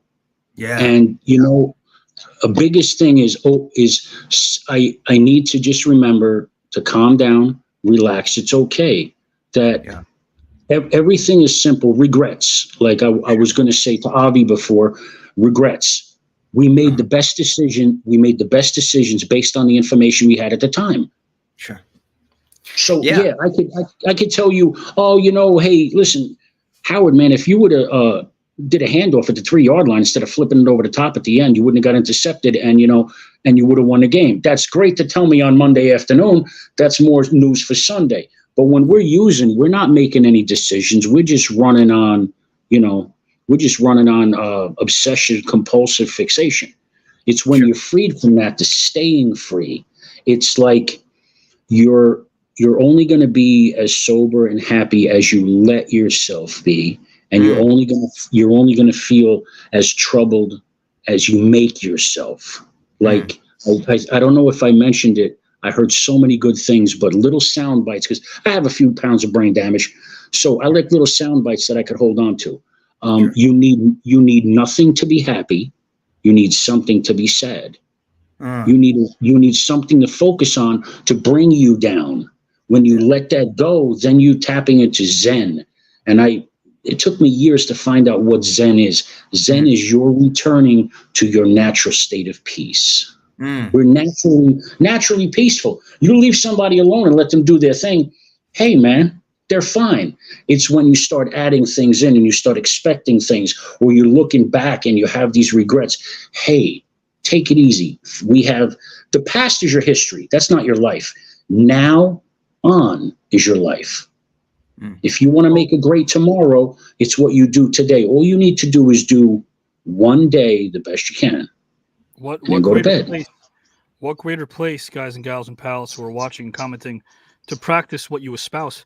Check out the link, because that's Dion's YouTube channel, guys. We're going to always plug this. We're going to start promoting on our post as well. So we do want to let you guys and gals know, now that we know that Dion is here in the studio, camera's great, audio is great, we're going to start plugging this thing because it's a great channel. Guys, it takes 2 seconds to go there. The link is going to be right there on this scrolling ticker. If you go there to his YouTube channel, it takes a second to subscribe, comment, like, share, be inspired. That's what's going to happen. I've checked out that channel. There's a lot of great content there that is very uplifting in a time where we know we need uplifting comments. I mean, what if I face Mark Henry in round 2? I need uplifting comments. Yeah. I need to be inspired by something if I face that man in round 2. So Brad. Yeah, but really, I love your story, and I love what you stand for too, because a lot of people, when they know something, they have a decision to make, but they don't. When you know something, you have made those decisions, and that gives us a lot of confidence, because a lot of people are governed by arrogance, and you're not governed by arrogance. You're governed by something that's way more authentic and genuine and humble. I want to know more about the next time you're on here, and there'll be other guests you'll be speaking with as well. I want to know more about the genesis of the channel. We'll talk about that next week. I want to know about this YouTube channel a lot more, because, guys, we're going to help grow this thing, because, again, it does speak to the masses. I want to be able to title this segment. Dion's going to have his own artwork. We're going to have some cool videos we'll chop up as well. It'll be sort of like the Dion Hour. We're going to have a lot of fun here with Dion, because, again, even though we're talking recovery, I want to get to know my Jersey friend over here. We're both Jersey guys. Let me ask you this. Yeah, man. Hockey, baseball, basketball, sports fan or no? To be honest, I was always more into music, and the one sport I did follow was boxing, and I remember that night with Buster and Mike like it was yesterday. Yes. Watching my friend Matt, and Matt didn't really know boxing. Not that you have to be an expert, but Matt, by the end of the 3rd round, I said, something's wrong here. This is not. Buster's moving way too fluid, and Mike can't get inside. He ain't even getting close. Buster's really hitting him hard. Matt's like, no, he'll get it back. I said, by the 5th, when Mike's eye was starting to close, I said, he's never been damaged goods. Buster's in that zone. What a night, man. Wow. Yeah. I love boxing. You guys brought up Jack Johnson. I haven't heard of Jack. You bring him here today in a time machine, he'd clean house. He cleaned house, and he was such a confident guy who really had such presence about him. If you're a boxing fan, wait till you see March 30th show. Just watch March 30th, guys, if you're a boxing fan. We've already got Zab Judah. I think I know what that means. Of course, now the Buster Douglas. Wait till you see on March 30th who is going to be here on a very star-studded night. Dion, guys, let's keep this on here on screen for the duration of the show. Check out Dion's YouTube channel. As you see right there, there's the link, https www.youtube.com @Dion Carollo 8283. Please subscribe, guys. A lot of you are saying that you are. Ask Dion who trained him. Who trained you? Floyd Patterson taught me how to fight in 1981 in New Paltz, New York, at his house. Jersey. Wow, that's incredible. Floyd Patterson, heavyweight champ of the world. I fight the peekaboo style, or I used to. It's just, I didn't have that killer instinct, man. I don't want to hurt anybody. I want a sunny day with a shade tree and a pretty girl and some music. You want to hurt Howard a little bit? You don't want to hurt Howard a little bit? A little bit. No. You know what, Howard, man, listen. Give me time. Give it time. No, Howard, God love you. Hey, listen, man, I got the mohawk too, bud. We're good. We're rocking it. Check it. Hey, listen, you're an inspiration, man. It doesn't matter how much time you have. We're all like an arm's length away from relapse. We got to stick. We need each other, man. Nobody does this alone. And it doesn't matter how much time you have. It's contingent upon your spiritual conditioning at any given moment. 110%. And again, you got to talk about that pain. Get it out, man. So it could leave you back in that. Stay the course, man. Absolutely. Yeah, go through it, not around it. Guys, this is Dion from one long-haired brother to another. Let's let my hair down literally right here. We're going to rock it. Guys and gals, I have a feeling we probably like this music as well. I don't have the mohawk. I can't rock the mohawk. That's only Howard and Dion, guys. Some great hair game going on. Hey, you have a great night, my friend. Guys, again, visit Dion's channel. We're only going to be on here for the next 20, 30 minutes. So once you're done watching Green Room, hop on over to the channel. All you have to do is look at that scrolling ticker. That is the link. We're going to keep that. Where is that? There we go. We're going to keep that on for the duration of the broadcast. Man, I'm going to see you next week. We're going to have much more of Dion. We're going to also showcase this channel on our flyers as well. Really had a nice time with you again tonight, my friend. I can't wait to see you next week. Thank you. Avi, if I could say one thing before I leave. Sure. Instead of going out and drinking and drugging and chasing women or the silly nonsense that brings about, regret on a Saturday night, if you watch, the new network, that will keep you in good standings with the Lord. This I guarantee. There you go. All right? There you go. All right. Appreciate that, man. I'm a fan of yours, thanks. man. I'm a fan of yours. Thank you, Dion. Yeah. Awesome time. Thank you for your time, guys. Blessed night. Brother. Thank you. Yeah. Dion, guys and gals, let's bring in the gang. Yeah, this is really cool because thank you for recovery, part of my original network. It's now something we're going to delve into again. Julie, Mindy, John Red, amazing message, guys. We also have a couple more videos to go, so don't go anywhere. But real quickly, yeah, really awesome conversation. It's great to be able to listen and learn through someone else's lens, right? Absolutely. Oh, absolutely. Yeah, absolutely. Very powerful. I wrote, because y'all know I like to take quotes and stuff, right? Yeah. I wrote several. You like to steal. You start I was about to say she's a stealer. like to steal. At the borrowing, I give credit where credit is due, but I did. I wrote down several of his quotes, and yours as well, Avi, and Howard as well, because it was very inspirational. It was very powerful. Yeah, without question, guys. I'll put Mindy backstage for a quick moment over here, guys. Yeah, it was powerful. You're right. I do want to hear that quote, guys. Maybe right now I could put everyone backstage because we know that it's time for a particular top 10 video, guys. Nice. What top 10, what categories has Chad delved into this Saturday? Let's find out now. Howard will go backstage. John, Julie, Mindy. Let's see exactly what Chad is going to delve into right about now.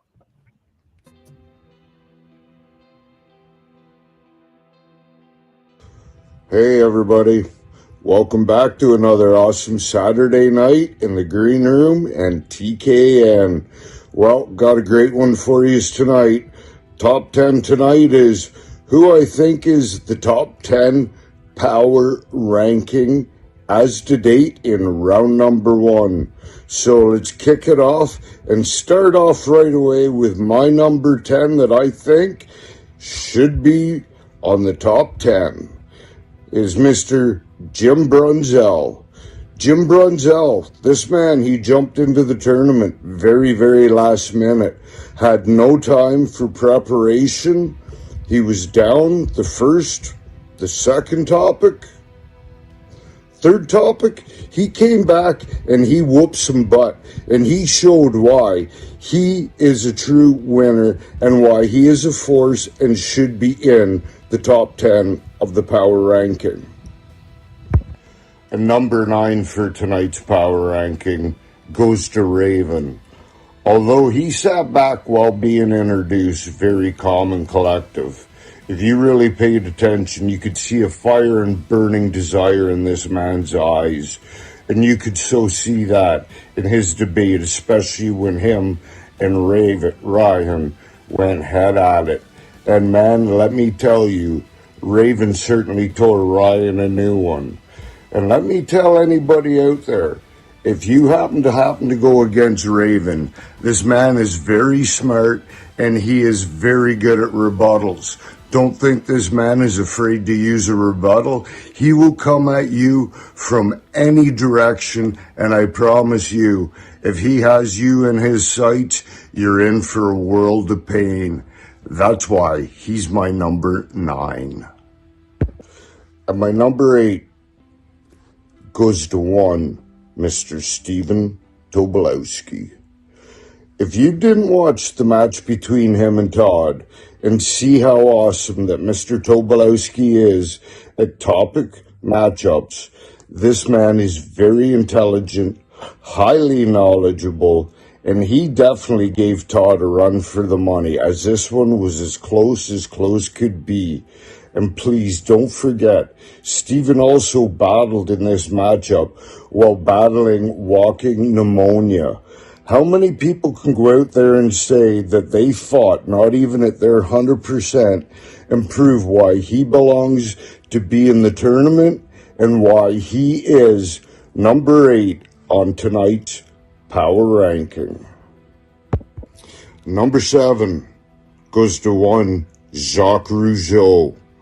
Jacques Rougeau, this man is very invested into this tournament with Green Room, with TKN. Anything to do possibly, Jacques wants to be involved in, and he proved it. Even in his matchup, he came out swinging like Muhammad Ali, and he took top spot in his matchup. Watch out for Jacques, because let me tell you, this man has a very brilliant and creative mind. And when it comes to matchup topic conversations, he can swing with the best of them. And I promise you, this man is going to bring it all the way through the tournament. So watch out for Jacques. He's a proven champion, and he's going to be a force. At number 6 on the power ranking is the one and only, the beast from the East, the master of disaster, the man with the plan. He keeps you on the edge of your seat. He gives you a show that won't repeat. He is the one and only Mr. Fine as Wine, one Avi freaking Klein. This man, knowledgeable, all areas, all aspect. No reason why he's not our number 6, and it's no surprise. This man, when he wants to turn up the heat, he is gonna walk all over who is ever in front of him. Avi's much higher than number 6 in my top 10, but I feel he's a strong number 6 in the power ranking as to date. Number 5 goes to Jesse the Body Ventura. Not only is Jesse probably one of the very smartest people in this tournament, he's very knowledgeable, and just like Avi, he knows a lot about everything in all areas and in all aspects. Let me tell you, Jesse certainly knows how to bring a topic conversation battle to life. He is born for this.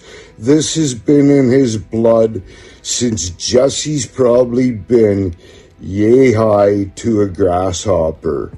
In the political field, this is what Jesse does, and this is what he's born to do. He's a natural. He's a strong number 5. My number 4 pick, one Mr. Mark Henry. Not only is Mark smart, but has he been in this tournament before? Oh yeah, he has. It isn't the same tournament, but Avi had a tournament before, and Mark came in to the semifinals, and man, he proved why he is awesome at topic conversations. And let me tell you, Anybody who he goes against, he rips and tears them apart. Look at what him and Avi did to Jenny. Jenny's a very strong competitor, but they batted her around like she was just a little mouse, and they were cats having fun. Mark has a knowledge on him that's like Jesse and Avi. He knows a lot about everything, and he's gonna be a major force. Watch out. My number 3 pick definitely goes to one, Mr. Kelly White. Kelly originally started out in the top of this list at number 8, but after Wednesday's strong showing on the black box and how he came out and he was awesome in the games that they played and he took a 24-point lead, that gives Kelly an amazing strong advantage in round number 2, and a very good reason why he is number 3. The man's a genius. Do not sell Kelly short by any means. Very talented. If you guys don't know much about Kelly, go back and watch a lot of his videos. You will understand on why Kelly is a very strong candidate and should be in this top 10. And my number 2 pick on tonight's power ranking goes to the one, the very, very talented, the very much deserving Kate Hart. Kate, you're in round number 3. Congratulations. Number 1 reason on why you are number 2. You're great at debating. You have a very vast amount of knowledge. Love your heart. Love your soul. Love what you and Julie put together in your matchup. You guys both fought very hard. You are a very amazing contender, and this is another great reason on why you are number 2. You are very passionate at what you do and very strong. Look out for Kate Hart, everybody, because here she comes. Tonight's number 1 power anchor goes to the one, the only, Papa John Red. Not only is Papa John brilliant, but he's amazing at conversational topics. And let me tell you, this man is highly motivated and very talented. Papa John this past Wednesday has been winning show after show in the Papa John Red Challenge, where he's able to earn points to carry on and help him move on to each and every one of his matchups. Well, this past Wednesday, Papa John, his prize, he advanced to round number 3, and he is the main reason why Kate Hart is not number 1. But let me tell you, when Papa John moves into round number 3, he could also be carrying 60 major points if he wins his Wednesday night. So stay tuned to Wednesday night, everybody, on the Black Box. Well, everybody, I hope you enjoyed what I think the top 10 power rankings should look like and justified the reasons on why it should look like that. Anyways, everybody, we will see you next Saturday night when my original top 10 resumes back to normal. Have a great night, and don't forget, I love yous all, each and every single one of yous. Great job, man. Great job. What you know what?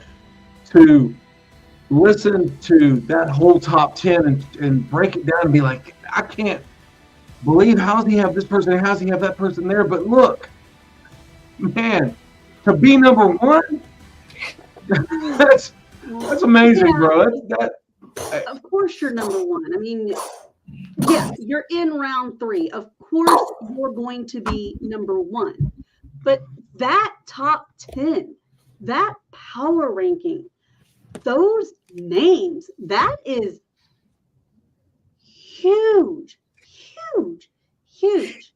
What the hell's bigger than John Red being in the third round? Do you understand that every week when Chad has his top 10, when we have our outro, I expect to see John Red in almost every top 2 or 3, if not number 1, because this man is superior. He's not just in the third round. We talked about the gauntlet on Wednesday nights.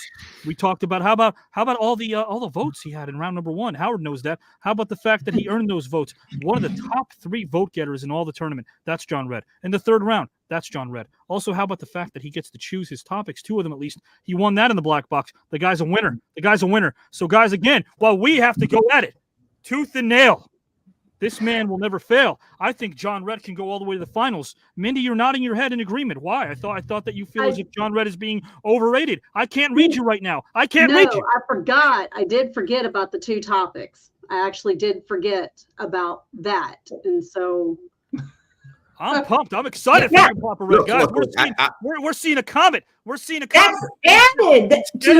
Excuse me. Instead of seeing a comet that, is a flash in the sky, we're seeing a comet. We're seeing a comet hang out in the sky, have a cup of coffee, smoke a cigar, read the paper, watch an old football game. That's what this comet is doing. This comet ain't going anywhere. This comet's saying, I'm here to stay, John Red. Am I right? Oh, man, Avi. Oh, you fire me up, brother. I'm telling you. Papa Red, guys and gals. Howard, why are you not fired up, Mr. Collado? This gesture I was making before, that's John Red's head getting bigger and bigger and larger and larger. We talked about ego. Yeah, we're seeing it right here. John Red's head deserves to be fed because this man, guys and gals and pals, has earned it. Truly, Julie, you were saying something. I was, because John has accumulated. The first week we were like, oh, John Red has 17 points. Wow, that's crazy. Then last week we were like, he has 37 points. How can he possibly top that, right? And then this last Wednesday, he topped it. We thought he was What's going to happen this Wednesday, guys? Like a shooting star with no more energy. But he shot up like a comet. But it's still going to happen. 60 points. It's still going to happen again, Julie. 4th John Red Challenge. You're going to be there. Guys, Julie hosts the show. What about Joe Rositano and Julie, guys? There's going to be a match between the 2 of them for the right to host the Black Box. What about Kelly White and McKenna? That's a match that's coming up, guys and gals. How about John Red in round number 3? I know there's some other people that want to get a hold of Howard Collado in round 2. What if JW comes out of the Second Chance Bowl? What if Mindy has to win to get John Red? There's a lot of different stories. We know Kelly wants Bagwell again. Mark Henry, myself, maybe that's a rematch. Who knows? There's so many possibilities. Once round 1 is over, people are wondering, are we going to go dark? We're not going to go dark. The Green Room is never an episode. Maybe new viewers, the Green Room will never go dark. We're going to have a special episode where I take all the names in round number 2, over 100. I'll put those names, laminated photos. They're going to be placed in a bowl. And I will pick one name and show you who it is. So we're going to find out who that name is. And then I pick another name. And just like that, that'll be the matchup for round 2. We will draw all the matchups for round number 2 live. And we will see what the matchups are because matchups are critical to someone's success.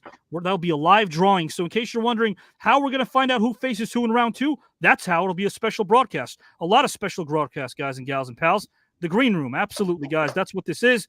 This tournament, guys, we say this with pride.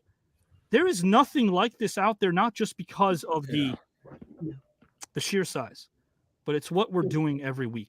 Keeping up sometimes, I'll be honest, that's the only way I know. I felt exhausted earlier.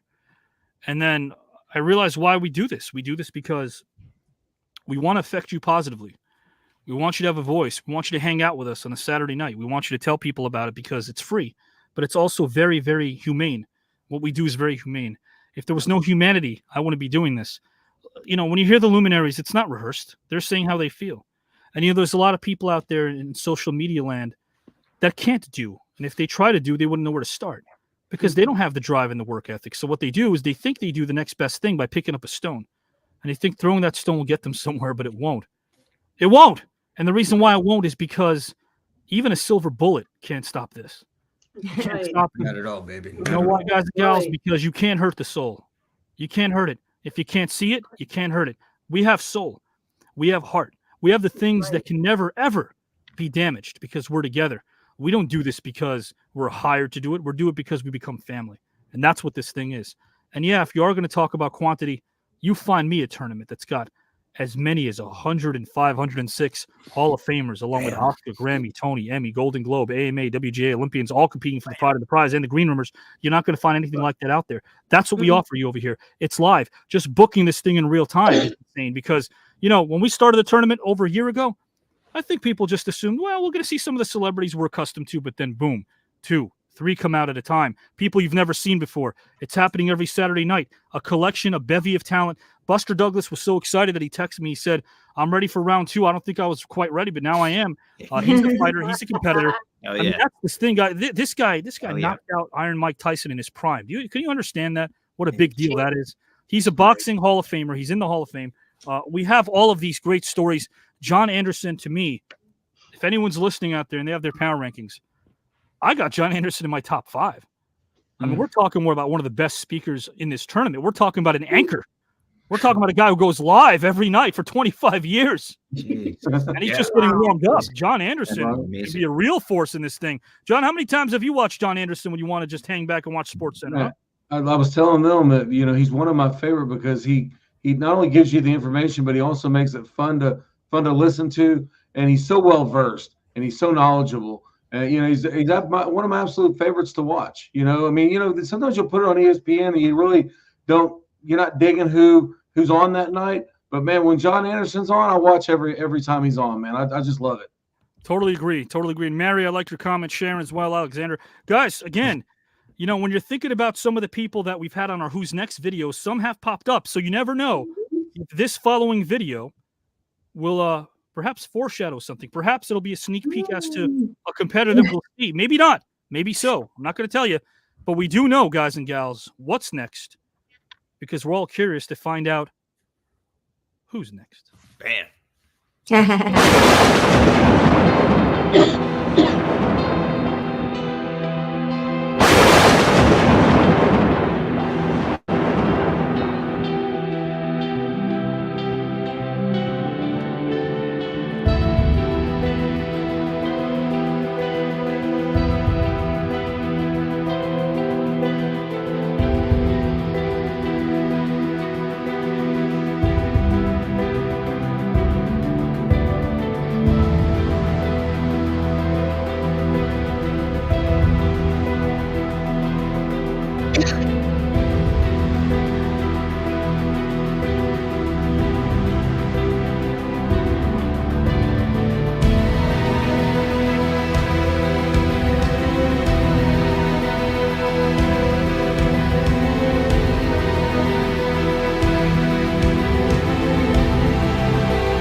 Left hook to the body. And so he's using his left shoulder. On a body punch by Hopkins. He didn't even see the punch. He doesn't look like he's going to get up.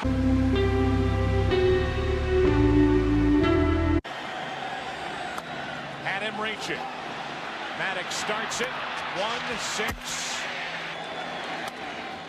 To the second baseman, Lemke. Boggs has a hit. But in the late innings, is grounded into a double play in the.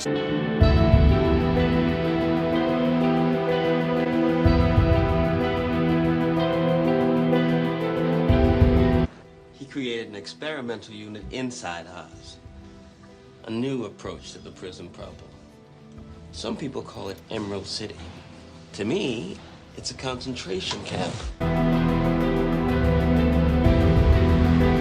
I was growing up in Bakersfield. My favorite thing in all the world was to go to the movies on Saturday afternoons for the chapter plays. I know that, Mr. Man. They also call them cereals. I'm not stupid, you know. Over here at Nakatomi Plaza, everything here's okay. Over. But nobody has no place to go. Let it snow, let it snow, let it snow. Man, God, everything is a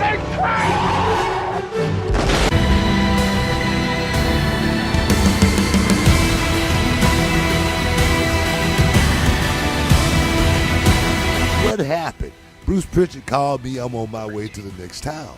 Bruce Pritchard said, "Hey, man, what was going on?" I say, "Man, it was a great night tonight. You know what I mean? I'm excited, man. I'm in the WWE. You know." And I just remember like not being as excited when my music would hit, and just being like, "That's my music," and just like I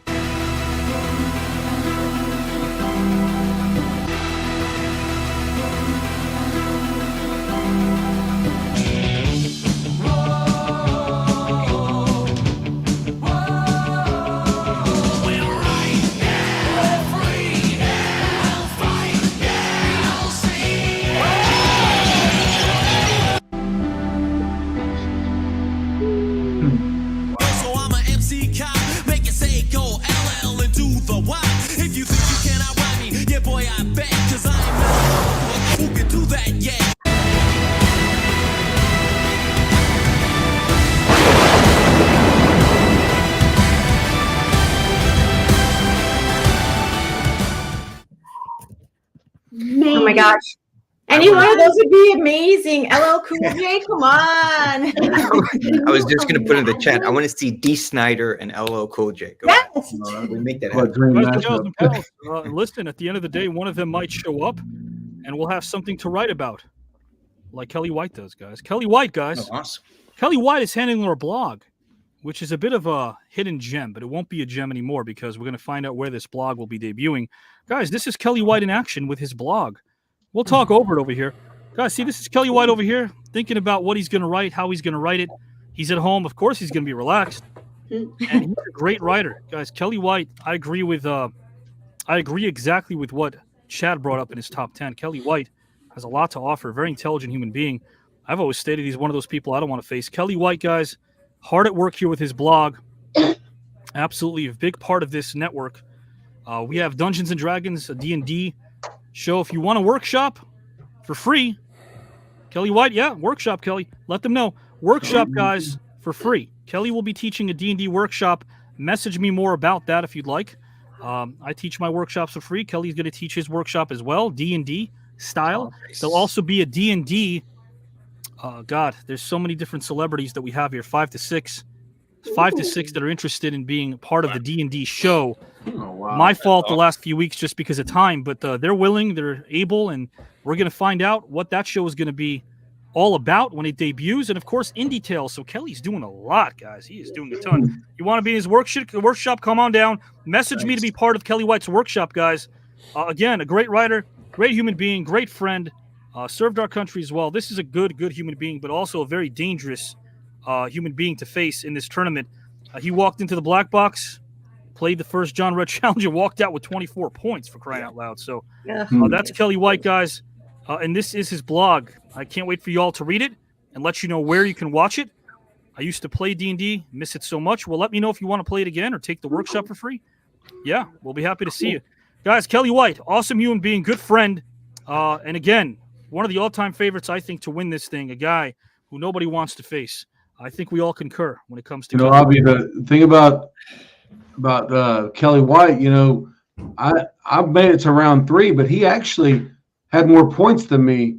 He actually had 24 and I had 23 on Wednesday. So, I mean, that was impressive. He came in, he kind of sat back, he learned the game, and man, it was impressive. Now he's got 24 points going into his round 2 match. That's humongous. I couldn't agree more. I mean, look, Kelly did amazing. His first showing in that black box, the John Red Challenge, that, and also he has mental stamina. I mean, his matchup with Buffalo, would have tested anyone, but he kept in it, and he. You said Buffalo or Buffalone? Buff that matches. Because you realize when you're like Buffalo.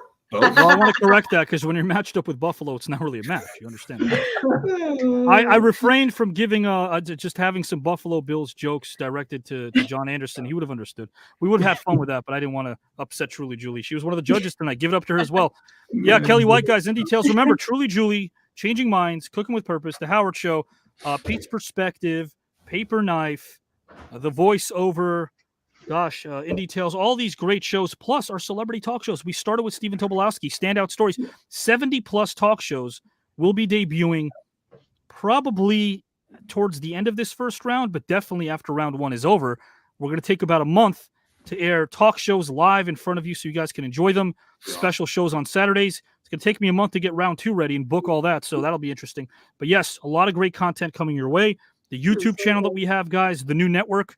I'm going to plug this right here. I'm going to put this up right here so you guys know where to find us as well. Please get the word out if you can. It would mean a lot to us. Guys, again, we are everywhere right now, 53 channels as we speak. Hopefully 55 by next week. We got a couple of other groups that we're going to be streaming on.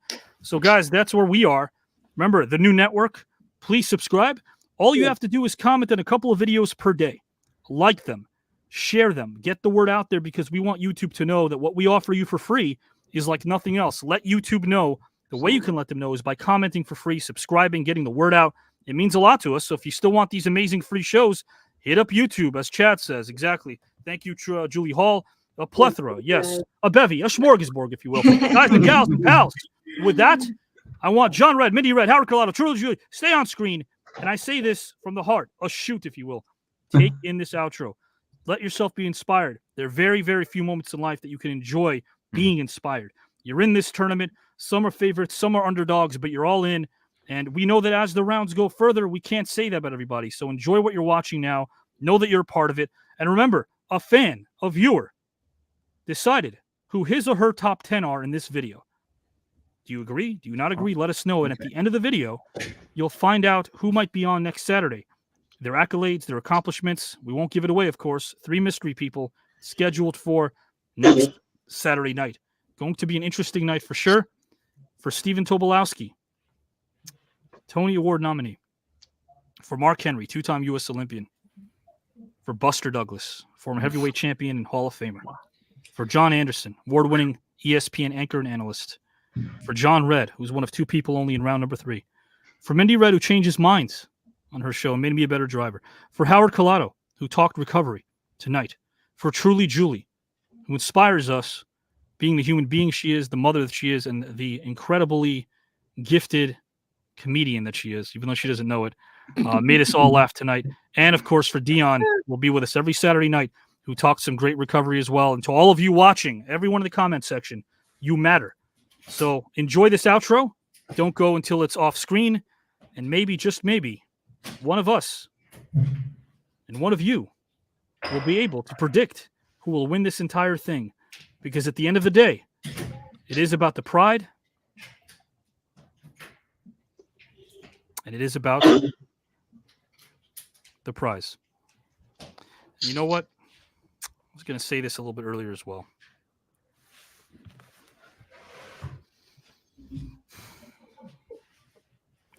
If you predict who gets the most amount of votes next Saturday night, guys, you can win some money too. So once you see everybody on screen, I just thought of this. Once you see the luminaries on screen, who do you think will get the most amount of votes or points? Let us know. Because remember, everyone votes differently. We'll see. Enjoy the outro, guys and gals. Enjoy the rest of your weekend. Nice. Awesome.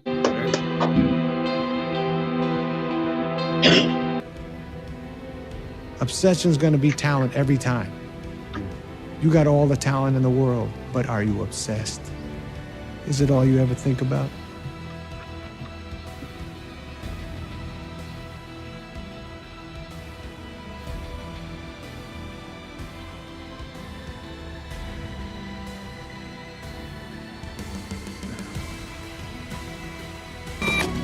Unfinished business.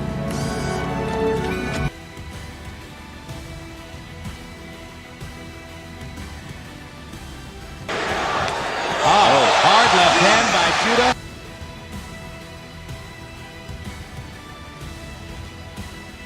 taking some vicious shots to the head. Oh, that's it.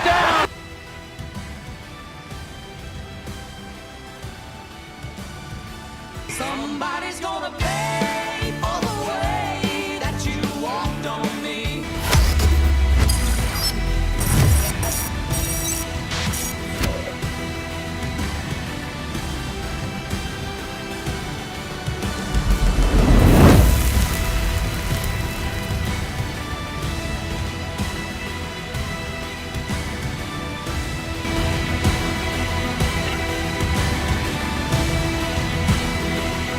My mother said, I don't give a damn about no sports. I want my baby to go to get the best education possible.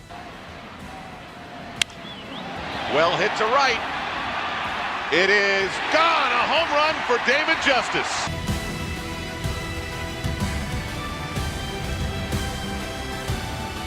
People come up to me and say, hey, we don't like heavy metal, we don't like rock and roll. All we like to listen to is Barry Manilow. Hey! You wrestled the Hulk, and the Mountie always gets his man.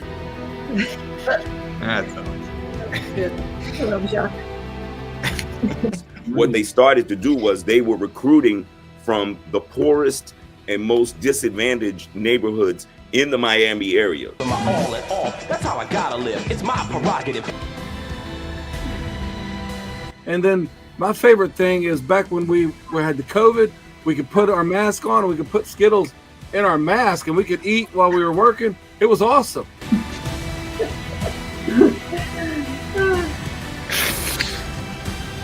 But my dad always brought us up.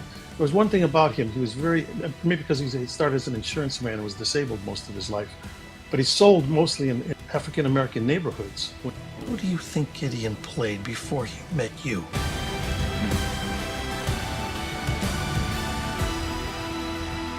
We could all achieve that innocence of trust and just pure love.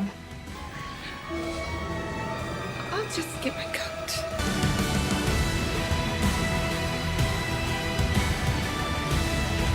People die and suffer, and it isn't the military usually, it's the civilians who get it worse than the military even does.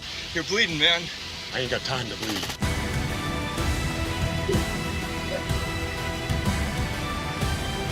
The biggest problem with Superman. Everybody knows what his damn weakness is, and it begins with a K. Krypton. I am a holistic healer. It's a calling. It's a gift.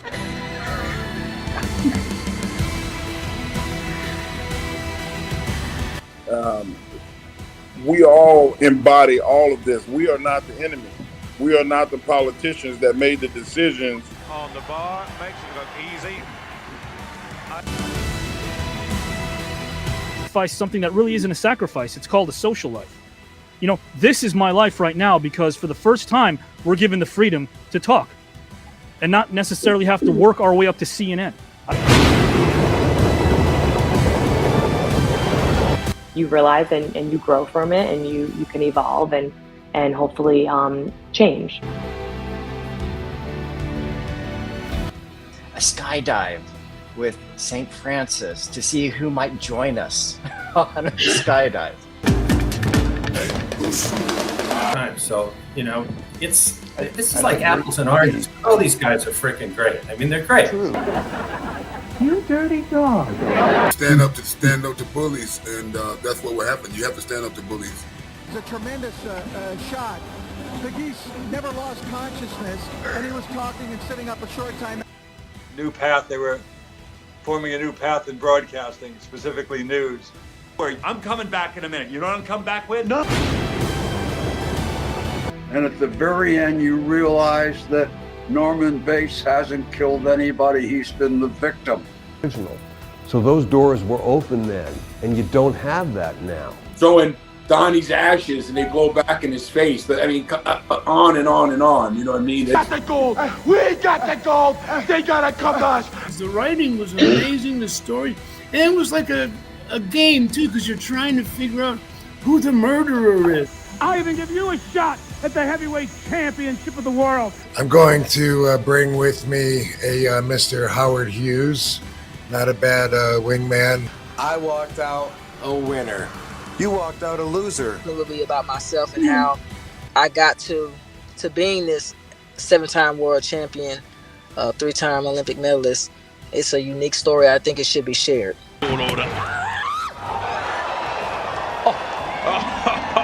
It's the guy who's willing to die who's gonna win that inch. And I know if I'm gonna have any life in it, you gotta look at the guy next to you. Look into his eyes. Now I think you're gonna see a guy who will go that inch with you. You know what? Maybe one of the world's problems will get solved by listening to this show.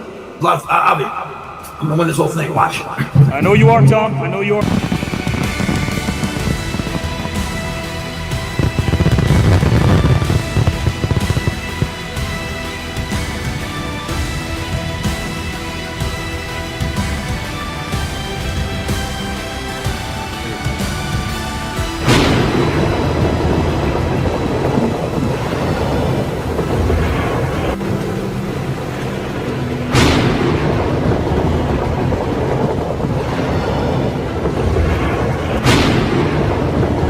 Nice.